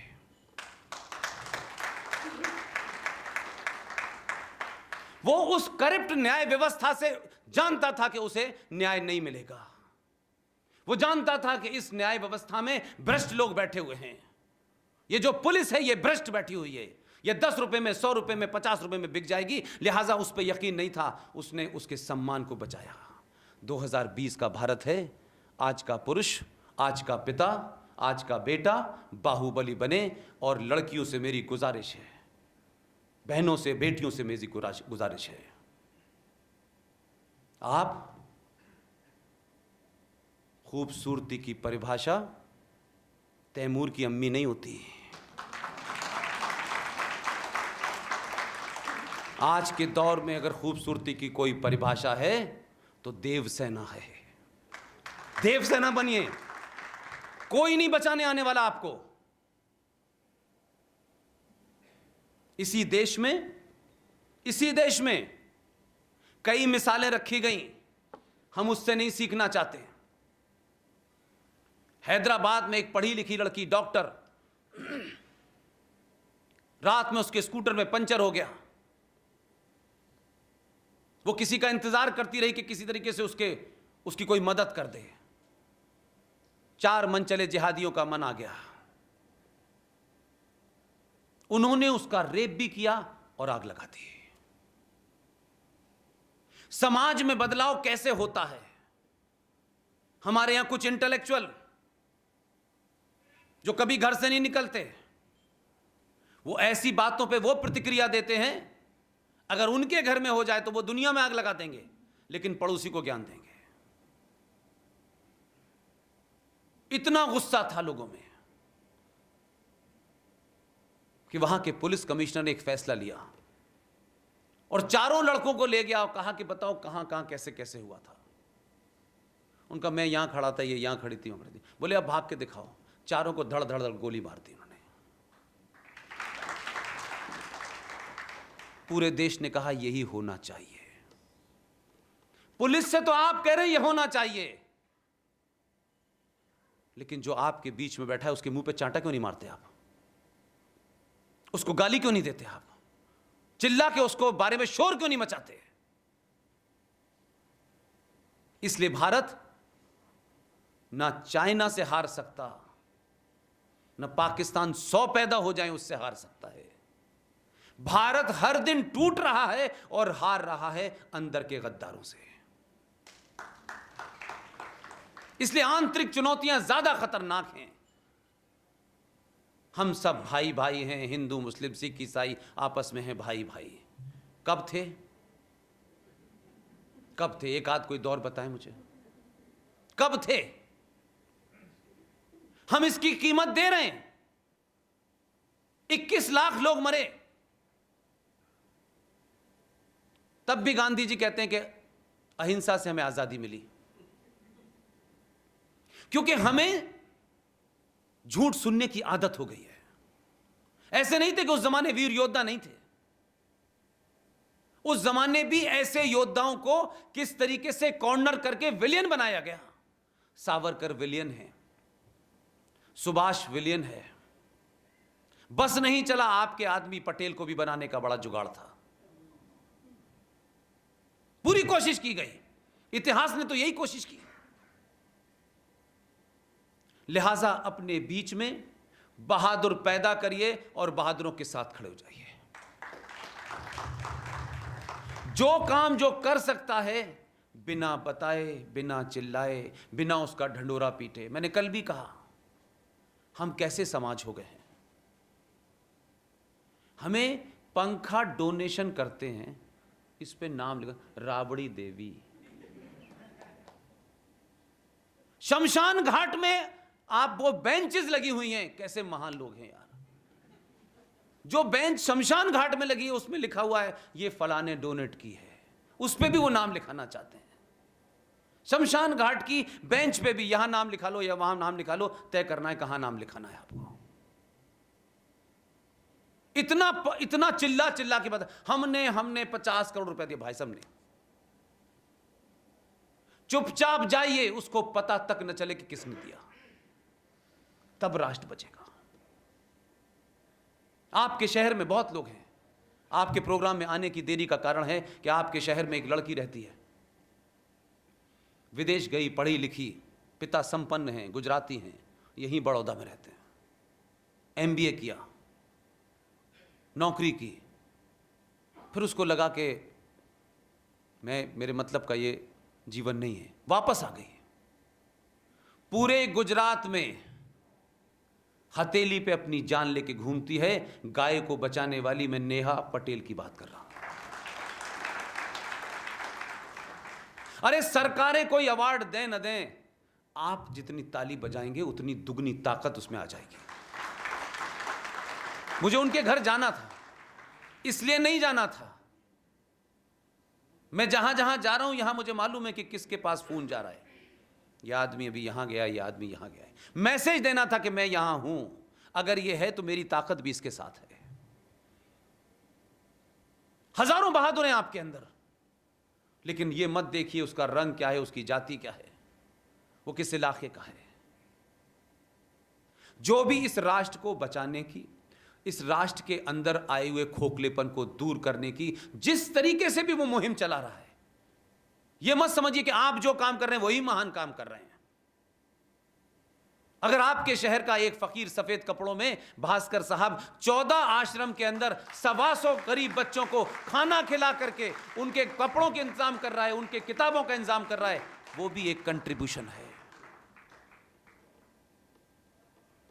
गुजरात की धरती के बारे में पीयूष भाई जो मेरे अजीज भी हैं और मुझे अपने होटल में जगह दे देते हैं कि आप यहां रुक जाइए। मैं मानता हूं कि अगर भास्कर जी बड़ौदा में हैं, पीछे बैठे हुए, अगर बड़ौदा में एक भास्कर है और उस फकीर ने यह तय कर लिया है कि जो अपने माताओं से पिताओं से किन्हीं कारणों से पिछड़ गए हैं, पीछे रह गए हैं दौड़ में, और उसका इंतजाम कोई एक आदमी कर रहा है, तो हमें उस आदमी से नहीं पूछना चाहिए कि हम अपनी शादियों के अंदर टेंट वाले को 50 लाख, खाने वाले को 1 करोड़, 5,000 रुपए की प्लेट, 20,000 रुपए की प्लेट, खाना तो उतना ही खाओगे ना मेरे भाई जितना पेट है। हम उसको करोड़ों रुपया लुटाने में अपनी शान समझते हैं, लेकिन हमारे बीच में ही कुछ गरीब कुछ कारणों से, कुछ भगवान की उनके साथ नाइंसाफी हो गई हो, कुछ अपंग हैं, कुछ देख नहीं सकते, ऐसे तमाम लोगों को ताकत देने के लिए क्या हम उनको मदद नहीं कर सकते? क्या ये मदद किसी को अपने मकान बनाने के लिए आप कर रहे हैं? किसी को एमएलए आ जाएगा और आपको लगेगा एमएलए बन जाएगा तो मेरा काम हो जाएगा, तो आप फटाक से उसको 2 करोड़ रुपए ले जाओ, क्योंकि तुम एमएलए बनोगे तो मेरे नंबर 2 के काम 4-5 पास कर देना, बस मेरी कीमत वसूल होगी। इस मानसिकता से बाहर निकलिए। कोई एमएलए, कोई एमपी इस राष्ट्र को नहीं बचा सकता।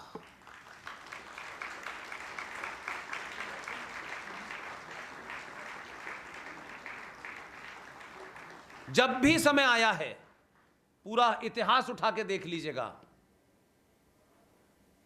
राष्ट्र को बचाने के लिए सबसे पहले सबसे आगे फकीर आया है,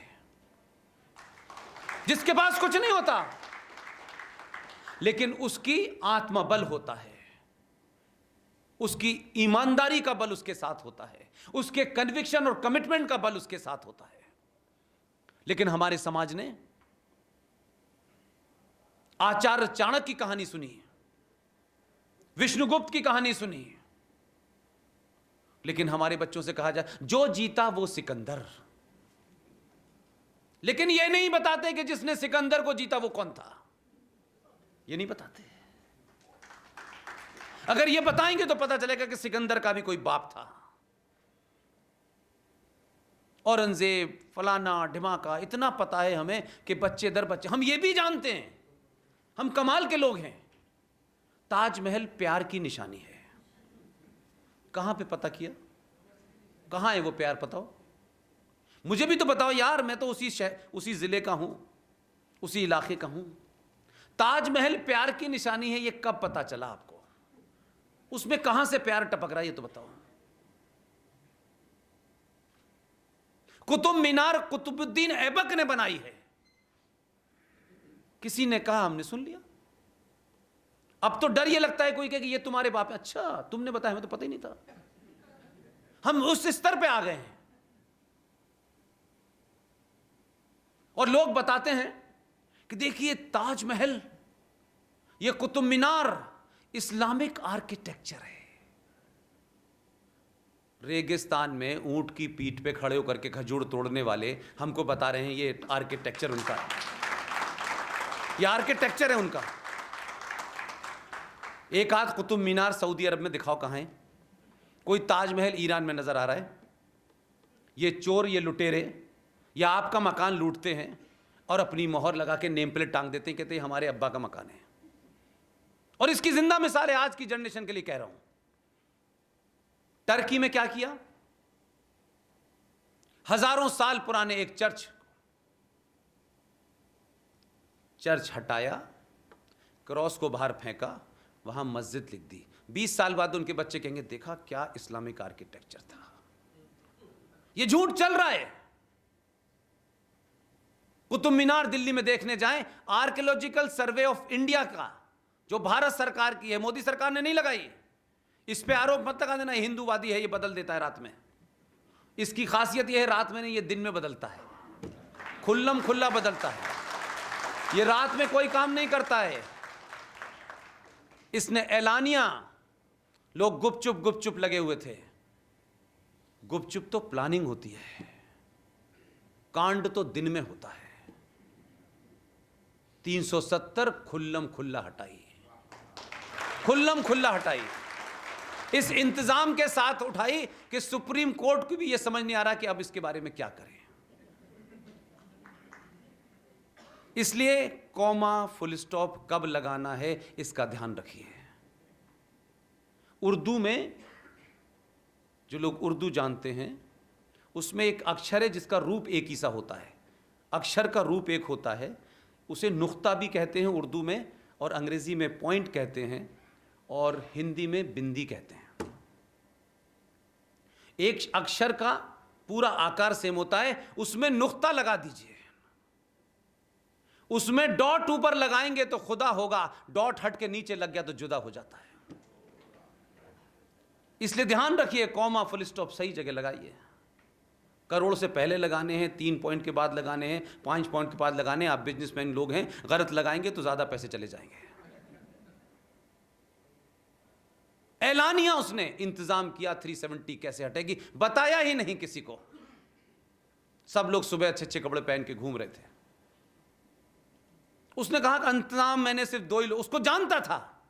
उसकी पार्टी में भी बड़े बिरले लोग हैं, उनका इनको भी नहीं बताना है। कोई पता नहीं 40 साल से दिल्ली में ये बहक रहे थे। ये तो बेचारा गुजरात से नया नया गया था। उन्होंने कहा ये बहक रहे थे, कहीं ये बहक ना जाएं। किसी को पता ही नहीं था। और जिनके वारिस 70 साल से सत्ता में थे, वो बार बार पीछे मुड़ के देख रहे थे कि ये भारतीय संसदीय इतिहास में पहली घटना थी। पता है क्या थी? सच बताइए, नहीं मालूम आपको? भारतीय संसदीय इतिहास में यह पहली घटना इसलिए थी कि जिस सरकार को यह पता था कि यह बिल दोनों सदनों में पास होगा और दोनों सदनों में बहुमत होना चाहिए तभी होगा, ऐसा खिलाड़ी भेजा आपने। बोला जिसमें मेरा बहुमत नहीं है मैं उसी में पहले पास कराता हूं।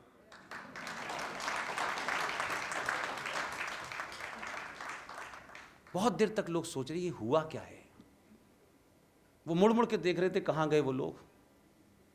वो जो 70 साल की पार्टी के वारिस थे वो ढूंढ रहे थे मेरे लोग कहां गए यार, हम तो बहुमत में हैं लेकिन हमारे लोग चले कहां गए।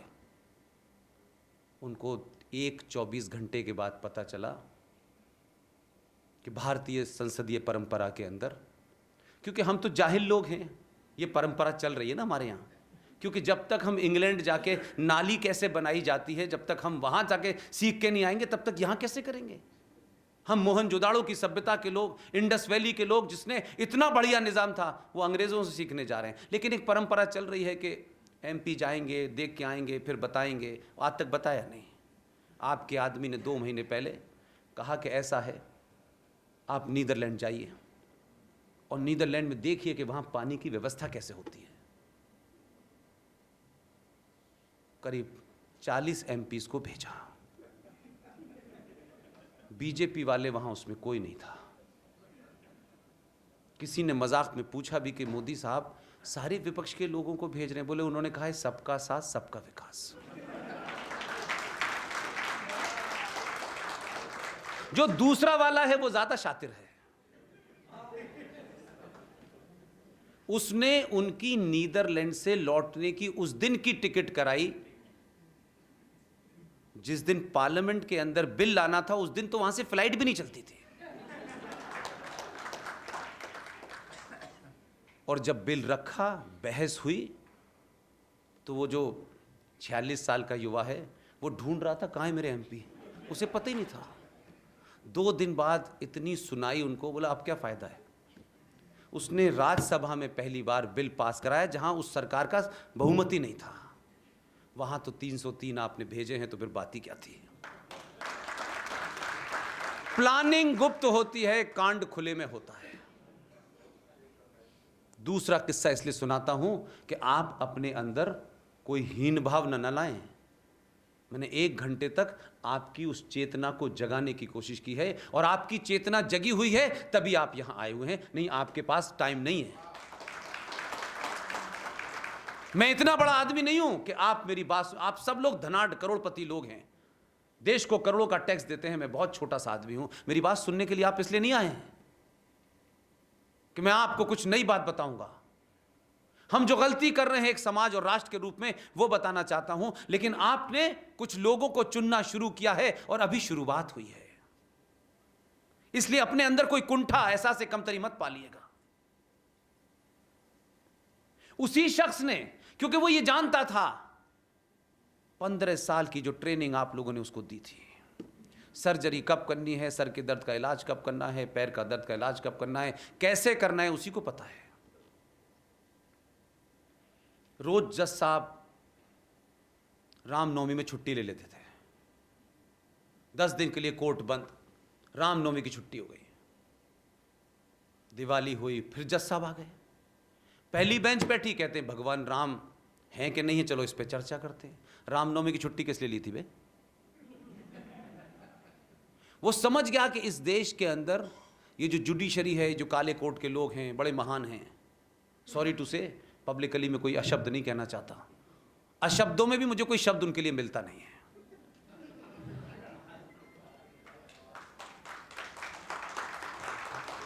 कुछ नहीं कहा उसने, कहा चीफ जस्टिस से मुझे मुलाकात करनी है। 3 बजे पूरी सुप्रीम कोर्ट को सैनिटाइज कर दिया गया, किसी को पता नहीं था, पूरी सुप्रीम कोर्ट खाली हो गई। यकायक दिल्ली में लगा कि मोदी जी जो हैं वो सुप्रीम कोर्ट देखना चाहते हैं। मैंने कहा इस आदमी ने इतनी बार कोर्ट देखी, अब क्या नई बात देखने जा रही है। सब बाहर, सब बाहर, कोई नहीं था, एक ही आदमी था। बोला आप कहाँ बैठते हैं मुझे दिखाइए, कहाँ पढ़ते हैं आप दिखाइए। उसकी समझ में नहीं आ रहा भाई ये मुझे क्यों दौड़ा रहा है। चीफ जस्टिस परेशान, मुझे क्यों दौड़ा रहा है। सब सुन के बात करके आ गया, थैंक यू वेरी मच। भूल गए लोग। यकायक 2 महीने के बाद वो चीफ जस्टिस कहने लगा मैं 40 दिन में ही फैसला दूंगा राम मंदिर पे। 40, किसी ने कहा नहीं उससे, वो लगा वो बेचारा 40 दिन में फैसला दूंगा। और फिर जो उसने फैसला दिया, लोग बोले कि किसने फैसला दिया ये। मैंने कहा ये तो 40 दिन पहले ही हो गया था फैसला, ये तो बेचारा पढ़ेगा उसको। तो अगर सत्ताएं ऐसे ही चलती हैं तो ऐसे ही चलनी चाहिए।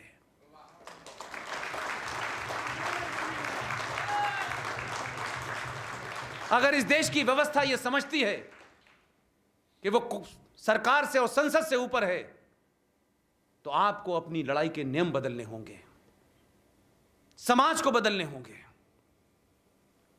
सिर्फ यह सोच करके कि नहीं ये तो बड़े पूजनीय हैं, वो पूजनीय इस राष्ट्र को जो चीज तोड़ रही हैं उस पे चिंता नहीं करते हैं, जलीकट्टू की चिंता करते हैं, दही हांडी की चिंता करते हैं, महाकाल पे कितना पानी चढ़ेगा इसकी चिंता करते हैं। इसलिए मैं इस खेल में ये कभी नहीं मानता कि अगर रिजल्ट आना है, अगर इसी भाषा में आना है, तो जितने भी काम अभी रह गए हैं इसी भाषा में आने चाहिए। यह आदर्शवाद सब अच्छा लगता है, लेकिन आदर्शवाद आपके राष्ट्र को बचाता नहीं है। इसलिए अफगानिस्तान गया, वहां की पार्लियामेंट की बिल्डिंग का इनॉग्रेशन किया, और यहां हमारे भारत के लोग, और आप लोगों को तो शायद लगता है कि शायद नहीं इतना ताज्जुब होगा, हमारे यूपी बिहार वाले ज्यादा ताज्जुब करते बेचारे। उतरा और एक सडनली पता चला ये पाकिस्तान में उतर गया। आधे लोग ऐसे परेशान थे, लग रहा था यहां से डंडा लेके चले जाएं बचाने के लिए उसको बेचारे को। वो पहले इंतजाम करके गया था और कहा कि जितने 420 ISI के हैं ये कहीं नहीं रहेंगे, क्योंकि उसने काका को बता दिया था कि मैं उतरने वाला हूं यहां, और काका से फोन आ गया था कि गड़बड़ कुछ मत करना। उतरा, पैर वैर छुए चला आया, आप लोगों को लगा देखो यार, फिर उसने उसको भी एक कलर दिया कि माँ माँ होती है, पैर छूने से कुछ जाता नहीं है, और फिर पुलवामा कर दिया, फिर बालाकोट कर दिया।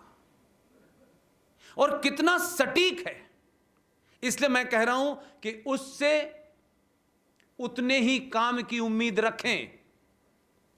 वो आपसे जो उम्मीद रखता है वो ये है कि आप शोर मचाएं, वो कह सके कि पूरी दुनिया में मेरे देश के 100 करोड़ लोग शोर मचा रहे हैं, ये मुझे करना ही पड़ेगा। वो भी चाहता है कि दबाव दिखे, वो ये नहीं चाहता कि सिर्फ मैं चाहता हूं, देश नहीं चाहता। इसलिए ये गलती मत कीजिए। उसने बड़ी समझदारी से भारत की फॉरेन पॉलिसी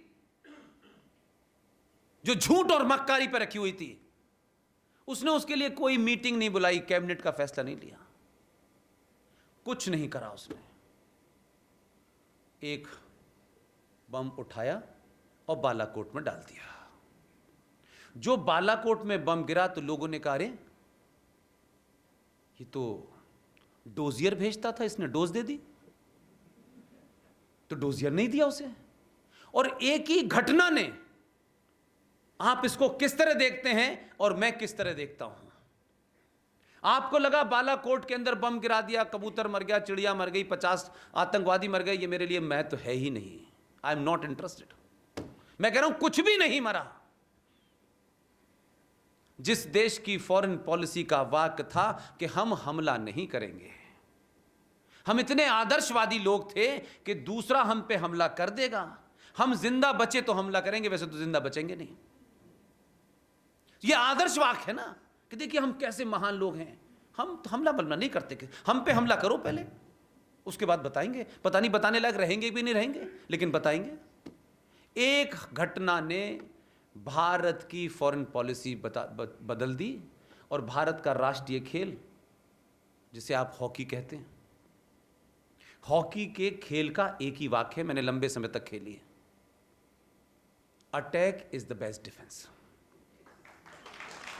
हमारे राष्ट्रीय खेल का वाक्य है attack is the best defence, लेकिन भारत की फॉरेन पॉलिसी हम हमला नहीं करेंगे बदल गई।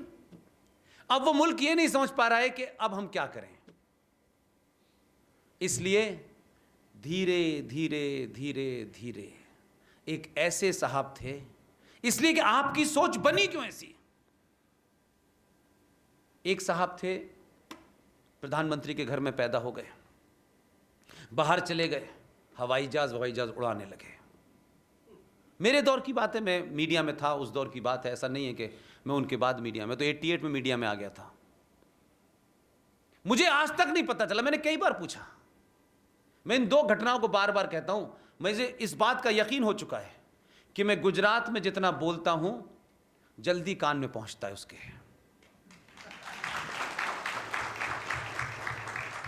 यहां से जल्दी जाता है। मुझे मालूम है केम छो वाला मामला आप लोगों को बहुत तेज है, इसलिए मुझे शायद यहां कहते में ज्यादा एजेंडे आपको देके जाता हूं, जल्दी जल्दी करिए। जब वो साहब जहाज उड़ा रहे थे, उड़ाते उड़ाते उन्हें को देश की कमान दे दी गई, और उन साहब को कहा गया कि ये राजीव गांधी खेल रत्न अवार्ड है। कौन सा खेल खेला था, कहां खेला था, क्या खेला था, चल गया। इंतजार करता रहा उसने, कुछ नहीं किया उसने। उसी खेल के अवार्ड को, मैं हॉकी का खिलाड़ी रहा हूं, राष्ट्रीय स्तर पे नहीं रहा लेकिन यूनिवर्सिटी के लेवल में खेला। उसकी एक नीति है हॉकी की, और उसमें यह कहा जाता है कि अगर आपको अपनी डिफेंस करनी है तो जितना अटैक करेंगे उतनी अच्छी डिफेंस होगी। लेकिन कमाल देखिए कि मैं खेल को किस तरह देखता हूं और आप किस तरह देखते हैं। आपसे अगर मैं कहूं कि आप रजत पदक लेना चाहते हैं या कांस्य पदक लेना चाहते हैं, तो आप सबकी यही कहेंगे कि रजत पदक लेना चाहिए। लेकिन मैं कहता हूं नहीं, मैं खिलाड़ी की हैसियत में कहता हूं रजत पदक हारे हुए को मिलता है, कांस्य पदक जीते हुए को मिलता है। आप दुनिया में बताएंगे कि यह पदक मैंने जीत के लिया है, यह मैंने हार के लिया है। इसलिए जीत की भूख जिनमें होती है वो कांस्य पदक भी जीत के लेते हैं, और जिनको लगता है क्या है तो भाई ठीक है रजत पदक मिला है, आने वाली नस्लें पूछेंगी कि किससे हारे थे तो मिला था। हम फला से हारे थे। आने वाली नस्लें पूछेंगी ये कांस्य पदक किसे हरा के मिला था, तो लोग कहेंगे कुछ भी हो जीत के लिया है। उस शख्स ने ऐसा माहौल देश में बनाया कि ऐसा लगा कि बस पूरा देश खेल रहा है।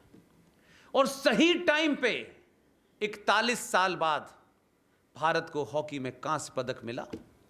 देर नहीं की उसने कहा राजीव गांधी को खेल रत्न मिल चुका है, अब जाएं आप यहां से। दूसरे ही दिन उसने मेजर ध्यानचंद खेल रत्न अवार्ड घोषित हो गया। बदलाव के लिए माहौल बनाना जरूरी है। इसलिए इस कांस्य पदक ने ओलंपिक में 41 साल बाद जीता हो, लेकिन हम जैसे लोगों ने जिस यूनिवर्सिटी में हम पैदा हुए वहां से 3-3, 4-4 कप्तान भी बने। हॉकी भारत का राष्ट्रीय खेल है, और उसमें एक आदमी ने 3-3 ओलंपिक के अंदर आपको स्वर्ण पदक जिताया हो। उस नेशनल स्टेडियम का नाम ध्यानचंद के नाम पे नहीं था। इस खेल का सबसे बड़ा पुरस्कार उसके नाम पे नहीं था। हम 50 सालों से सोचते थे इस इडियट ने किया क्या है। ठीक है वो प्रधानमंत्री थे, किसी के बेटे थे, तो हमको उससे कोई लेना देना नहीं पाई। हम जैसे लोगों को खुशी हुई, और इस बात की खुशी हुई कि यह नाम जब रखा गया जब हमने जीत के कांस्य पदक लिया है। बदलाव करने के लिए माहौल ओलंपिक की टीम ने बनाया। अगर हार जाती तो मुश्किल होता। इसलिए मेरा और आपका काम सरकारों को कोसना नहीं है। मेरा और आपका काम, आपको लगता हो कि राष्ट्र कैसे मजबूत हो, कैसे ताकतवर हो, इसलिए आप अपनी मार्कशीट 100 में से 100 नंबर लाइए, सीओ बनिए, आईएएस बनिए, पीसीएस बनिए। यह दुनिया का नियम है। मार्कशीट आपको नौकरी दिला सकती है, राष्ट्र नहीं बचा सकती। और यह साफ दिखता है, कोई दूर नहीं जाना है। वर्ल्ड बैंक से आए थे अर्थशास्त्री, 10 साल क्या किया।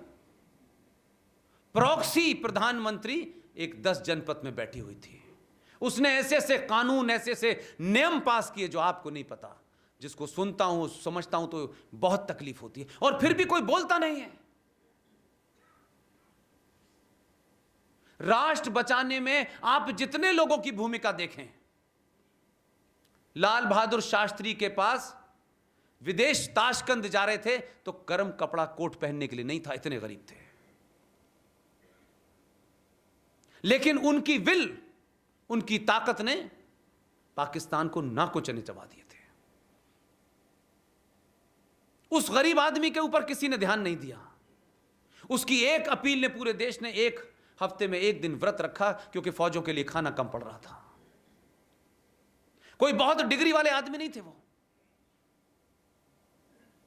डिग्री तो इसके पास भी नहीं है, ये बेडिग्री का है, लेकिन 100 डिग्री पे काम कर रहा है।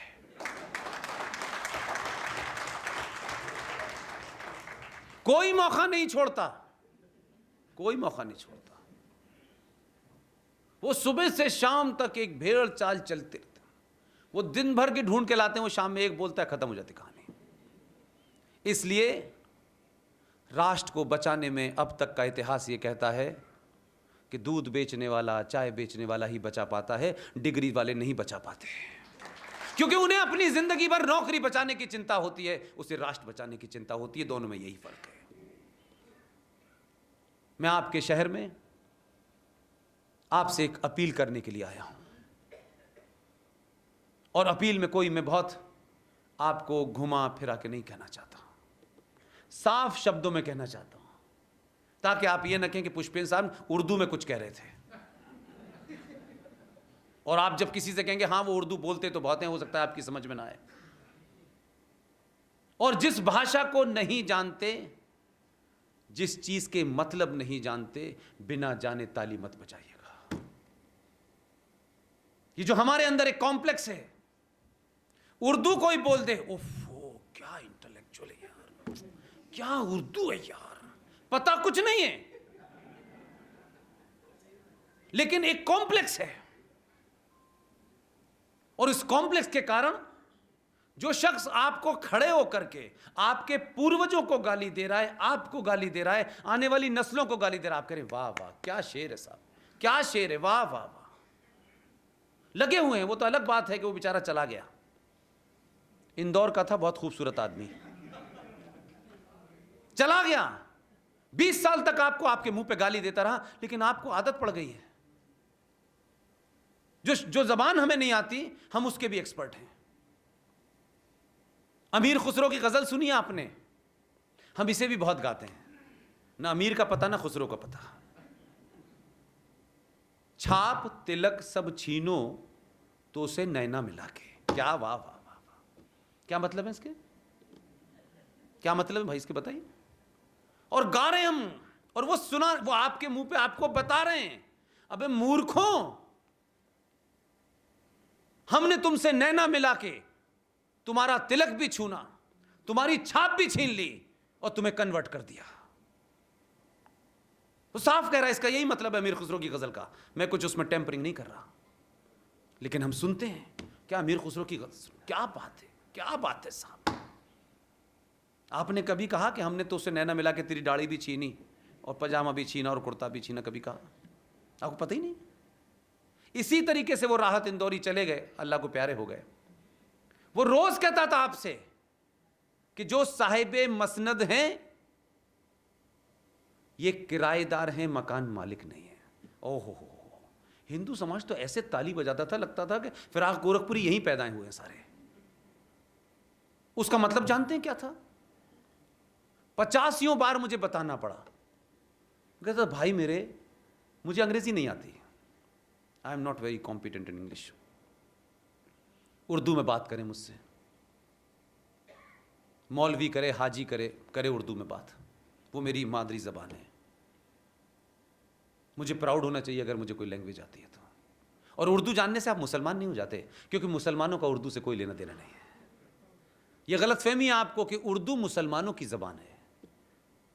किसने कहा? कहां से आई उर्दू? इस्लाम कहां पैदा हुआ, वहां उर्दू बोली जा रही थी? हमारे ही खित्ते की जबान है। फिराक गोरखपुरी कौन था? प्रेमचंद कौन था? कृष्णचंद्र कौन थे? नहीं पता आपको? उर्दू का पहला छापा खाना लखनऊ में खुला, सक्सेना साहब का था। यह बिल्कुल वैसे ही झूठ है जैसे कहते हैं कुरान मजीद आसमानी किताब है, बगैर कॉरियर के नीचे आई है। आसमानी किताब है। अरे भाई आई कैसे नीचे, ये तो बताओ। वैसे ही जैसे घोड़े के पर लगे हुए थे, वो उड़ के उस पे गए थे। वो घोड़ा मिला नहीं जिसके पर लगे हुए थे, लेकिन चल रहा है, हम सुन रहे हैं। जो आज साहिबे मसनद हैं वो किराएदार हैं, मकान मालिक नहीं हैं। मसनद का मतलब समझते हैं आप लोग? गुजराती लोग हैं, आप लोग नहीं समझते होंगे, ये यूपी बिहार में ज़्यादा होता है। पुराने ज़माने में जो राजा महाराजा होते थे वो कुर्सी पे नहीं बैठा करते थे। अगर नेहरू जी को आपने देखा हो खेलते हुए, मैदान में नहीं, बिस्तर पे अक्सर खेलते थे वो, उसको देखा हो तो उनके हाथ में एक गोल का तकिया होता था, उसे मसनद कहते हैं। जो गोल तकिया होता है जिसे लोग पीछे टेक लगा के बैठते हैं, उसे मसनद कहा जाता है। राजा महाराजा उसी मसनद को लगा करके सुल्तान अपना दरबार चलाते थे। इसका क्या मतलब है? जो आज साहिबे मसनद हैं, यानी आज 1947 के बाद से जो इस मसनद पे टेक लगा के बैठे हैं, ये किराएदार हैं, मकान मालिक नहीं है। आया समझ में? अभी भी नहीं आया हो तो फिर समझा देता हूं। 1947 के बाद भारत की सत्ता हिंदुओं के पास चली गई है। ये सिर्फ कुछ दिन के किराएदार हैं, असली मकान मालिक तो हम हैं, क्योंकि हमारा बाप बाबर था, अकबर था, औरंगजेब था। ये कुछ दिन के लिए हैं, हम इनको खाली कराएंगे। इसी मुहिम में चल रही कहानी। वो शेर पढ़ रहा है, आप ताली बजा रहे हैं। तो आप शब्दों को समझें, भाषा को समझें, संकटों को समझें, लड़ने की तासीर पैदा करें। नहीं तो हम सिर्फ यही गिनेंगे कि हरियाणा में निकिता को मार दिया, दिल्ली में अंकित शर्मा को मार दिया। हम यही गिनती करते रहेंगे। और क्योंकि एक खामोश समाज हमेशा वो रास्ता ढूंढता है जिससे हमें किसी प्रॉब्लम को इनकाउंटर न करना पड़े। हम तो इतने, मतलब हमारे पास साधन ही नहीं है। अगर आप मुझसे पूछे तो, अगर आप टिकट न भेजें और बड़ौदा में मेरे पीयूष जी मेरे मेहरबान न हो तो मेरी हैसियत नहीं है। मैं तो चौराहों पे, पुलियों पे, जहां मिल जाता हूं वहां बात अपनी कहता हूं। मुझे कोई फर्क नहीं पड़ता मेरे बारे में लोग क्या सोचेंगे। मैं अपने बारे में क्या सोचता हूं ये इंपॉर्टेंट है। मुझे किसी का सर्टिफिकेट नहीं चाहिए। मुझे लगता है कुछ काम मैं कर सकता हूं, मैं कर रहा हूं। इसलिए अपनी भूमिका को निभाने के लिए दिन हो रात हो, कल तो शायद 3 सभाएं थी, अब बताइए कितने उसके साथ कह रहे हैं 4 सभाएं थी। मुझसे कोई नहीं पूछ रहा है। लेकिन ये सभाएं अगर इसे करने से मेरे राष्ट्र के लोग जगते हैं तो दिन भर करूंगा। क्योंकि हो सकता है कि हम में से बहुत सारे लोग ना भी रहें। आपको कुछ चीजें हमारे जाने के बाद पता चलें। इसलिए आपको चाहता हूं कि आप उन्हें समझें, लोगों को बताएं कि आज संवैधानिक तौर पर भारत की संसद ने ऐसे कानून पास कर दिए हैं कि इस होटल के मालिक पीयूष जी का यह होटल नहीं होगा। आपका अपना मकान आपका अपना मकान नहीं है। आप जब तक खुश हैं जब तक वो यहां तक नहीं पहुंच रहे। ऐसा संसद में कानून पास हुआ है। आप सरकारें बनाते हैं, बड़े बड़े नेता भेजते हैं, एक आध बार कभी उनको बुलाएं और टिकट मांगने की बात ना करके उनसे पूछें कि आपको हमने वहां भेजा है, आपके 5 साल हो गए, 10 साल हो गए, भगवान करे आप 50 साल तक रहें, लेकिन 50 साल तक हमने इसलिए नहीं भेजा है कि ये मंत्री रहेगा, ये मंत्री नहीं रहेगा, पेट्रोल कम होगा, सस्ता होगा, मेरी चिंता नहीं है। मेरी चिंता ये है कि आप सवाल पूछें, क्योंकि आप गुजराती हैं और गुजरातियों की ज़्यादा सुनते हैं वो। आप उनसे पूछें कि 2013 में भारत की संसद के अंदर दोनों सदनों में एक कानून पास होकर रखा हुआ है। हो सकता है उसको भी ना पता हो, क्योंकि उस वक्त वो दिल्ली में नहीं था। यह जिम्मेदारी मेरी और आपकी है। यह पार्टी के उन MP MLAs की है जो पार्टी से आगे बढ़ के राष्ट्र की चिंता करते हैं। एक नहीं मुझे मिला, सबका मुंह बंद। सच बोलने में किससे डरते हो यार? किसको जवाब देना है मरने के बाद? किसकी अदालत में जाना है तुम्हें? अपने बच्चों के सामने झूठ बोल के जा रहे हो, अपने बच्चों को कंफ्यूज करके जा रहे हो।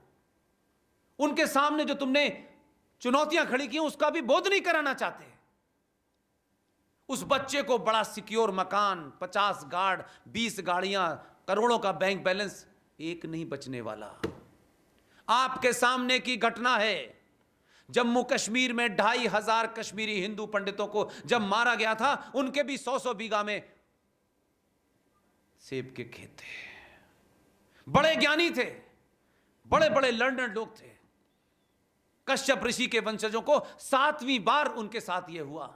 हमारी आंखों के सामने हुआ। 47 का 21 लाख लोग मरे, मैंने नहीं देखा। मैंने 88 में अपना कैरियर शुरू किया, मेरे ऑफिस ने मुझे कश्मीर भेज दिया। मैंने वो मंजर देखे हैं जो मैं भूल नहीं सकता। यहां पे सब बने हुए हैं। इसलिए दुख होता है कि पूरे देश में यह घटना पता ही नहीं है किसी को। हम इतने खामोश लोग हैं और वो इतने तेज लोग हैं। आप कहते हैं पढ़े लिखे नहीं है, बेचारे गरीब हैं, भूखे नंगे हैं, स्कूल नहीं जा सकते। अजरबैजान में क्या हो रहा है उनको पता है। निकारागुआ में क्या हो रहा है उनको पता है। आपको अपने देश में नहीं पता।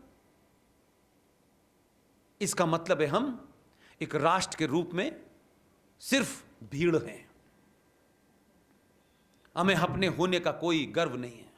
हम कल कैसे मर गए, कैसे चले गए, ये घटना क्यों हुई, ये कैसे हुई, हमको कोई मतलब नहीं है। 2013 में भारत की संसद के अंदर एक कानून पास हो गया है और इस कानून के बारे में मैं शायद पिछली 4 सभाओं में रोज बताता हूं, ये सोच के कि शायद पिछली सभा में कुछ लोग नहीं आए होंगे, इस सभा में होंगे। उस कानून का नाम है वक्फ प्रॉपर्टी लॉ। किसी ने सुना है? एक ने भी सुना हो तो हाथ उठाइएगा। पूरा सुना आपने? कहां से पता चला आपको? विष्णु जैन, इनको मेरी और विष्णु जैन की बातचीत से पता चला है। चैनल पे सुना। कब सुना? 2-3 महीने पहले। 2013 की घटना 2021 तक सुरेश चौहान ने बताई आपको। आपने क्यों नहीं जानने की कोशिश की? क्यों आपका इंटरेस्ट नहीं है कि मैं इसको जानूं? क्यों आपका इंटरेस्ट सिर्फ इसी में है, जीएसटी में, इनकम टैक्स में, पेट्रोल में, आटे में, दाल में, चावल में? इसके अलावा इसमें क्यों नहीं इंटरेस्ट है? इसलिए मैं कह रहा हूं ये बात। कोई और जिम्मेदार नहीं, हम जिम्मेदार हैं। हमारे बड़े जिम्मेदार हैं। ये बच्चे जिम्मेदार नहीं है जो यहां यंग बच्चे बैठे हुए, क्योंकि हमारे घरों में ये बात ही नहीं होती है। हमारे बड़े घरों में तो बात होती है कि सीओ कैसे बना जाएगा, अमेरिका में कौन सी यूनिवर्सिटी में पेपर भरा जाएगा। 2013 का वक्फ प्रॉपर्टी एक्ट जो 1922 का था, उसे 1956 में अमेंड किया गया, उसे 1995 में अमेंड किया गया और 2013 में मनमोहन की देखरेख के अंदर भारत की संसद में एक कानून पास हुआ। उस कानून के तहत आपने वक्फ बोर्ड का नाम तो सुना होगा, वो सुना है जी? अच्छा, वक्फ ये इस्लामिक एक शब्द है, ये प्रॉफिट के ज़माने से शब्द है। वक्फ माने किसी को वसीयत कर देना, राइट? 2013 में इस कानून ने क्या कहा है, आप पे, मुझ पे, सब पे लागू है। उत्तर प्रदेश में लोग त्रस्त हो गए हैं, लेकिन अभी उनको ये नहीं पता चले बीमारी आई कहां से। 2013 में भी संसद में कुछ राष्ट्रवादी तो होंगे, ऐसा तो होता नहीं एक भी ना हो। सरकार, पार्टी, ये राष्ट्र से बड़ी है क्या? ये तो नहीं है ना राष्ट्र से बड़ी। पार्टियां तो रोज बनती हैं, बदन टूट जाती हैं, सरकारें चली जाती हैं। मेरी और आपकी जिम्मेदारी क्या है भाई, कि अगर पार्टी के लोग नहीं बताएंगे, कोई एमएलए एमपी नहीं बताएगा, तो हम भी अपना मुंह सी लेंगे। वक्फ प्रॉपर्टी कानून के तहत वक्फ बोर्ड का हर कर्मचारी पब्लिक सर्वेंट है। यह महत्वपूर्ण नहीं है, यह तो मैंने शुरुआत की है। उसके तहत, उस कानून के तहत सेक्शन 40 वक्फ प्रॉपर्टी लॉ क्या कहता है? अब मैं तो एक ही आपको सेक्शन बता रहा हूं बार बार, इसमें कॉमा फुल स्टॉप भी दाएं बाएं नहीं है। सेक्शन 40 यह कहता है कि वक्फ बोर्ड के 2 जाहिल मुसलमान, छोटे भाई का पजामा, बड़े भाई का कुर्ता, वो आए और उनको ये 40 ये कहता है, उसमें ये शब्द लिखा हुआ है। मैं कोई शब्द में ऊंचा नीचा भी नहीं करना चाहता, ताकि कल कोई आप बताएं तो कैसा पुष्पिन साहब झूठ बोलते हैं, ये नहीं सुनना चाहता। मेरी कोशिश है कि जो भी बात मैं कहूं, आप उसको जब तीव्रता से सामने रखें तो लोग ये कहें कि ये तुम्हें किसने बताया। तो आप मेरा नाम लें न लें, लेकिन बात आपकी सच होनी चाहिए। सेक्शन 40 ये कहता है कि वो 2 वक्फ बोर्ड के लोग हिंदुस्तान में किसी भी जगह, किसी भी कोने में जाएं और उनको यह लगता हो, if they feel this particular property belong to Waqf, उन्हें यह महसूस होना चाहिए, तो उनकी अगली लाइन यह लिखी हुई है कि they will order the competent authority, whether it is district magistrate और एमसीडी और जो भी आप मान लें, They will order the district magistrate to vacate this place within 24 hours. The authority, the competent authority will vacate the place, hand over the key and thank you very much. समझ में आया कुछ? आपको अटपटी सी बात लग रही है? अटपटी सी बात लग रही किसी को? दोबारा समझा दूं मैं, जितने लोग यहां बैठे हैं, नहीं लॉयर की तो कोई बात ही नहीं है वो तो, और चैलेंज ही क्या करें, हमारी टीम कर चुकी है पहले ही चैलेंज। लेकिन वही मैंने कहा, ये जो मानसिकता है कोर्ट में चैलेंज कर दो, कोर्ट में क्या चैलेंज कर दीजिए, 200 साल बाद आएगा फैसला। आप बताएं ना, आप बताएं, आपकी लड़ाई का तरीका गलत है। आप कोर्ट से लड़ते हैं, वो सड़क पे लड़ते हैं। उनके 275 एमपी नहीं थे मुसलमान, उनका बहुमत नहीं था संसद में। राष्ट्र विरोधी, एंटी इंडिया, एंटी कॉन्स्टिट्यूशन उन्होंने पास करा लिया। सोचिए कि उनके पास क्या ताकत है जो आपके पास नहीं है। आप मरना नहीं चाहते, आप खोना नहीं चाहते, आप सिर्फ जिंदा रहना चाहते हैं। दुनिया का नियम है, जो कौमें मरने से डरती हैं वो जिंदा नहीं रहती हैं। जिंदा रहने के लिए मरना पड़ता है। हम सब स्वार्थी मक्कार लोग हैं। हम चाहते हैं भगत सिंह मरे, हमारा बेटा तो चाचा नेहरू बने। हाँ, तो ये पता है ना आपको। इसलिए आपने कहा कि जज कोई वकील हो चैलेंज करे। संसद में पास हुआ कानून है, चैलेंज करेंगे हो जाएगा। आपने कहा कि एक और ऐसा तरीका जिससे हमें कल से चिल्लाना ना पड़े, तो हमने कहा कि अरे वकील साहब ने चैलेंज कर दिया है, कर दिया है। 10 जनरेशन निकल जाएंगी, चैलेंज चैलेंज ही रहेगा। इसलिए मैंने कहा आदर्शवाद की बात मत करिए। अगर आप सबको यह पता हो तो इसको साझा करिए। आप जिस कागज के साथ मकान में रह रहे हैं, उसी कागज के साथ आंध्र प्रदेश की हाई कोर्ट में एक मुकदमा गया। आपका फंडा क्लियर कर देता हूं मैं। आपको व्यवस्था में, पुलिस में जाके रिपोर्ट लिखाइए। कोई रिपोर्ट नहीं लिखती, फैसला चौराहे पे कर दीजिए, रिपोर्ट अपने आप ठीक हो जाएगी। गलतफहमी का दिखा न रही है। लेकिन क्योंकि आपको लगता है अरे मेरी प्रॉपर्टी, मेरा घर, मेरी कारें, मैं क्या करूंगा यार, तो मैं क्यों मरूं, तो कोई और मर जाए मेरी जगह।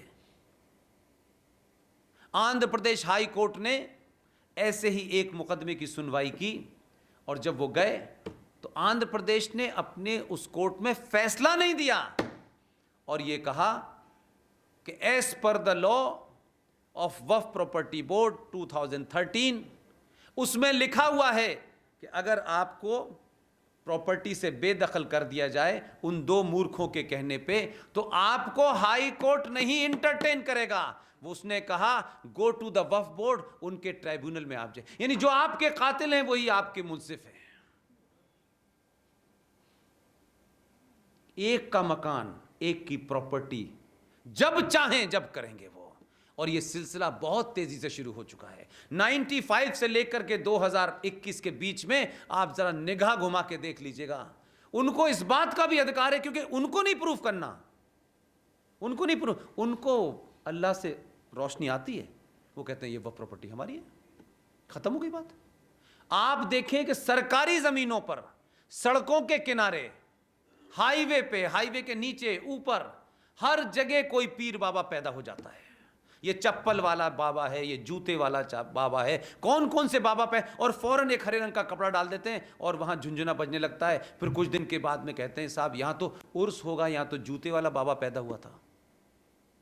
और उस जमीन को आपकी पुलिस किसी भी नियम कानून के तहत हटा नहीं सकती।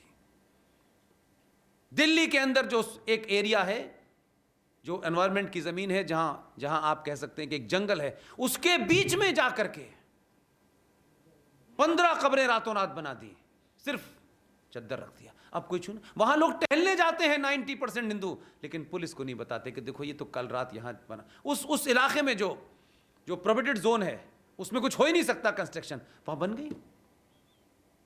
आज चंद्रशेखर आजाद का एल्फ्रेड पार्क है इलाहाबाद में। उस इलाहाबाद के अंदर जो पूरा का पूरा उत्तर प्रदेश सरकार के अंदर आता है, यकायक एक दिन पता चला, यानी हम हिंदू कितने कायर और डरपोक और स्वार्थी लोग हैं। हम टहल के यूं करके मस्जिद से निकल गए, हम इधर से छलांग लगाते हुए चले गए। नहीं देखा यार, ये हमारी जिम्मेदारी नहीं है। हमारी 1 इंच जमीन अगर सगे भाई ने ज्यादा ले ली है तो 500 साल तक लड़ेंगे, गला काट डालेंगे, भाई भाई को मार देगा। लेकिन उसी इलाहाबाद में इतने सारे लोग उस एल्फ्रेड पार्क में, जिसमें चंद्रशेखर आजाद का वो पार्क बना हुआ है, उसमें मजार भी बन गई, उसमें मस्जिद भी बन गई, उसमें कब्र भी बन गई। लेकिन हजारों हिंदू वहां बड़े बड़े ब्यूरोक्रेट जाते हैं, किसी ने पूछा नहीं भाई यहां कैसे बनी, क्यों बनी। हमारी टीम के एक साहब ने किसी टूरिस्ट को भेज के पहले उसकी पिक्चर निकलवाई, और अभी कोविड के दौर में दिल्ली में बैठ के लखनऊ इलाहाबाद हाई कोर्ट में हमने वर्चुअली अपनी पिटीशन दी। हमारी टीम के किसी सदस्य ने जज साहब को बताया कि इस पार्क में ऐसी कोई चीज़ नहीं थी, और ये वक्फ प्रॉपर्टी का इसमें लिखा है 144, ये प्रॉपर्टी की जगह है। इससे पहले 86 में ये ऑर्डर आ चुका है कि यहाँ पे कोई छोटा सा मंदिर था, उस वक्त ये ऑर्डर हो चुका था कि ऐसी कोई भी चीज़ यहाँ नहीं होगी। फिर ये सब कैसे बना। हमारी किस्मत अच्छी थी कि उस दिन जो मेन जज थे वो नहीं थे, कोई एक्टिंग चीफ जस्टिस साहब थे। उन्होंने ऐसा ऑर्डर दिया, पूरी उत्तर प्रदेश सरकार को बुला करके तबीयत से झाड़ा, कहा आप हराम की तनख्वाह लेते हैं, आपके रहते हुए यहाँ चोरी होती है, लोग कब्जा कर लेते हैं, ऐसे शब्द बोले। और उन्होंने कहा कि अगली डेट से पहले ये सारा कचरा हट जाना चाहिए, नहीं सस्पेंड कर दूंगा। ये लड़ाई एक आपके लिए सैंपल के तौर पे कह रहा हूं। हम अपने वकील को पैसे नहीं देते, भाषण सुना देते हैं, भाई ये सुन ले, भाई यही है हमारे पास। लेकिन भाषणों से काम नहीं चलेगा, इसलिए लौट के वहीं आता हूं मैं। मुसलमानों में, इस्लाम में 5 फंडामेंटल होते हैं एक मुसलमान के लिए। वो 5 चीज़ों को मानता है तभी मुसल्लत उसका ईमान होता है। मुसलमान का मतलब होता है मुसल्लत ईमान, यानी कंप्लीट ईमान, जो पूरी तरीके से हैं ये बेईमान। उन 5 चीज़ों में एक आती है ज़कात। सुना है ज़कात का नाम? सुना होगा। हिंदुओं में क्या होता है, इसका नाम सुना है? नहीं, अभी दान तो कोई वर्ड नहीं। देखिए मैंने वही कहा, जो काम आश्रमों में बैठे हुए लोगों को बताना था वो आसाराम बापू हैं, वो राम रहीम हैं। जिन्हें ये काम बताना था उनको, मेरा काम नहीं था ये बताना, क्यों मैं जानता नहीं। हमारे हिंदुओं में, सनातन में दसज का कंसेप्ट है। दसज कि अपनी टोटल ईमानदारी की कमाई में से 10% निकालना है, 6% अपने परिवार रिश्तेदारों में, अगर कोई कमजोर है, कोई गरीब है, किसी की फीस नहीं जा रही, उसको देना है, और 4% सनातन के लिए देना है। 100 करोड़ लोगों में से 1 रुपया भी तय कर लें आप, और 100 करोड़ को छोड़ दीजिए। गुजरात की कितनी पॉपुलेशन है? आपके बड़ौदा की कितनी पॉपुलेशन होगी? 22 लाख। 22 लाख लोग न भी जाएं, 10 लाख लोग ये तय कर लें, हर महीने 1 रुपये के हिसाब से हम 30 रुपये दे देंगे उनको, जो इस देश में मंदिर के लिए नहीं, मंदिर बहुत बने हुए हैं, मंदिरों से आप राष्ट्र नहीं बचा सकते। मंदिर बहुत थे, पहले भी थे, 30,000 टूटे हुए हैं, उनके सर पे मस्जिद बनी हुई है, आपने कुछ नहीं किया, क्योंकि आपने मंदिर बनाए, मंदिर के लिए पैसा इकट्ठा किया, चंदा लिया। चलते फिरते सनातनी हिंदू जो मंदिर थे उनको ताकतवर नहीं बनाया आपने। अगर आपके शहर में कोई फकीर 1100 बच्चों को उनके भोजन का, उनके कपड़ों का, उनके पहनने के इंतजाम में लगा हुआ है, तो सॉरी, मैं ये तो नहीं कहूंगा ये शर्म की बात है। हो सकता है आपको न पता हो, न जानते हो, आप बिजी रहे हो, वहां तक बात न पहुंची हो। मैं इसलिए नहीं यकीन करता कि गुजरात के लोग, गुजरात की धरती के बारे में कहा जाता है कि ये देने में विश्वास रखती है, उत्तर प्रदेश की धरती लेने में यकीन रखती है। अगर इस बड़ौदा के लोग सिर्फ ये तय कर लें 1 महीने में 1 रुपया पर डे के हिसाब से हम इकट्ठा करेंगे, और ऐसे जितने भी फकीर हैं, ये जो भास्कर साहब बैठे, मैं इनको फकीर जिस सेंस में कह रहा हूं क्योंकि मेरी थियोलॉजी कुछ और है, ये वो फकीर हैं जिनको इस बड़ौदा में जब मैं पहली बार आया तब मुझे एक बार पीयूष जी ने मिलवाया कि आप इनसे मिलिए, कितना बढ़िया काम कर रहे हैं। ठीक है, मैं पिछले 6-7 साल से आ रहा हूं, देखता हूं उनको हर बार, ये इसी कुर्ते पजामे में नजर आते हैं मुझे। कोई हथियार नहीं है इनके पास, कोई रुपया पैसा नहीं है, लेकिन ये सौभाग्य इन्हीं को है कि ये 1100 बच्चों के बाप हैं। कटोरा लेकर के लोगों से पूछते हैं, जो मिल जाता है उससे कहते हैं, अपने लिए नहीं। अगर 1100 बच्चे जो बीच में बिछड़ गए हैं, जिनके साथ भगवान ने अन्याय कर दिया है, समाज ने अन्याय कर दिया है, वो खाएंगे कैसे, पिएंगे कैसे, पढ़ेंगे कैसे? उनके लिए बड़ौदा के लोगों को किसी पुष्पेंद्र की जरूरत है? हाथ जोड़ के मेरी विनती है, मैं अपने लिए कुछ मांगने नहीं आया।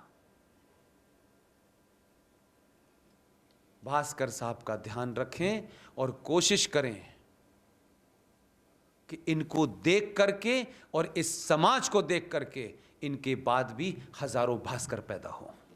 बहुत बहुत धन्यवाद, थैंक यू वेरी मच।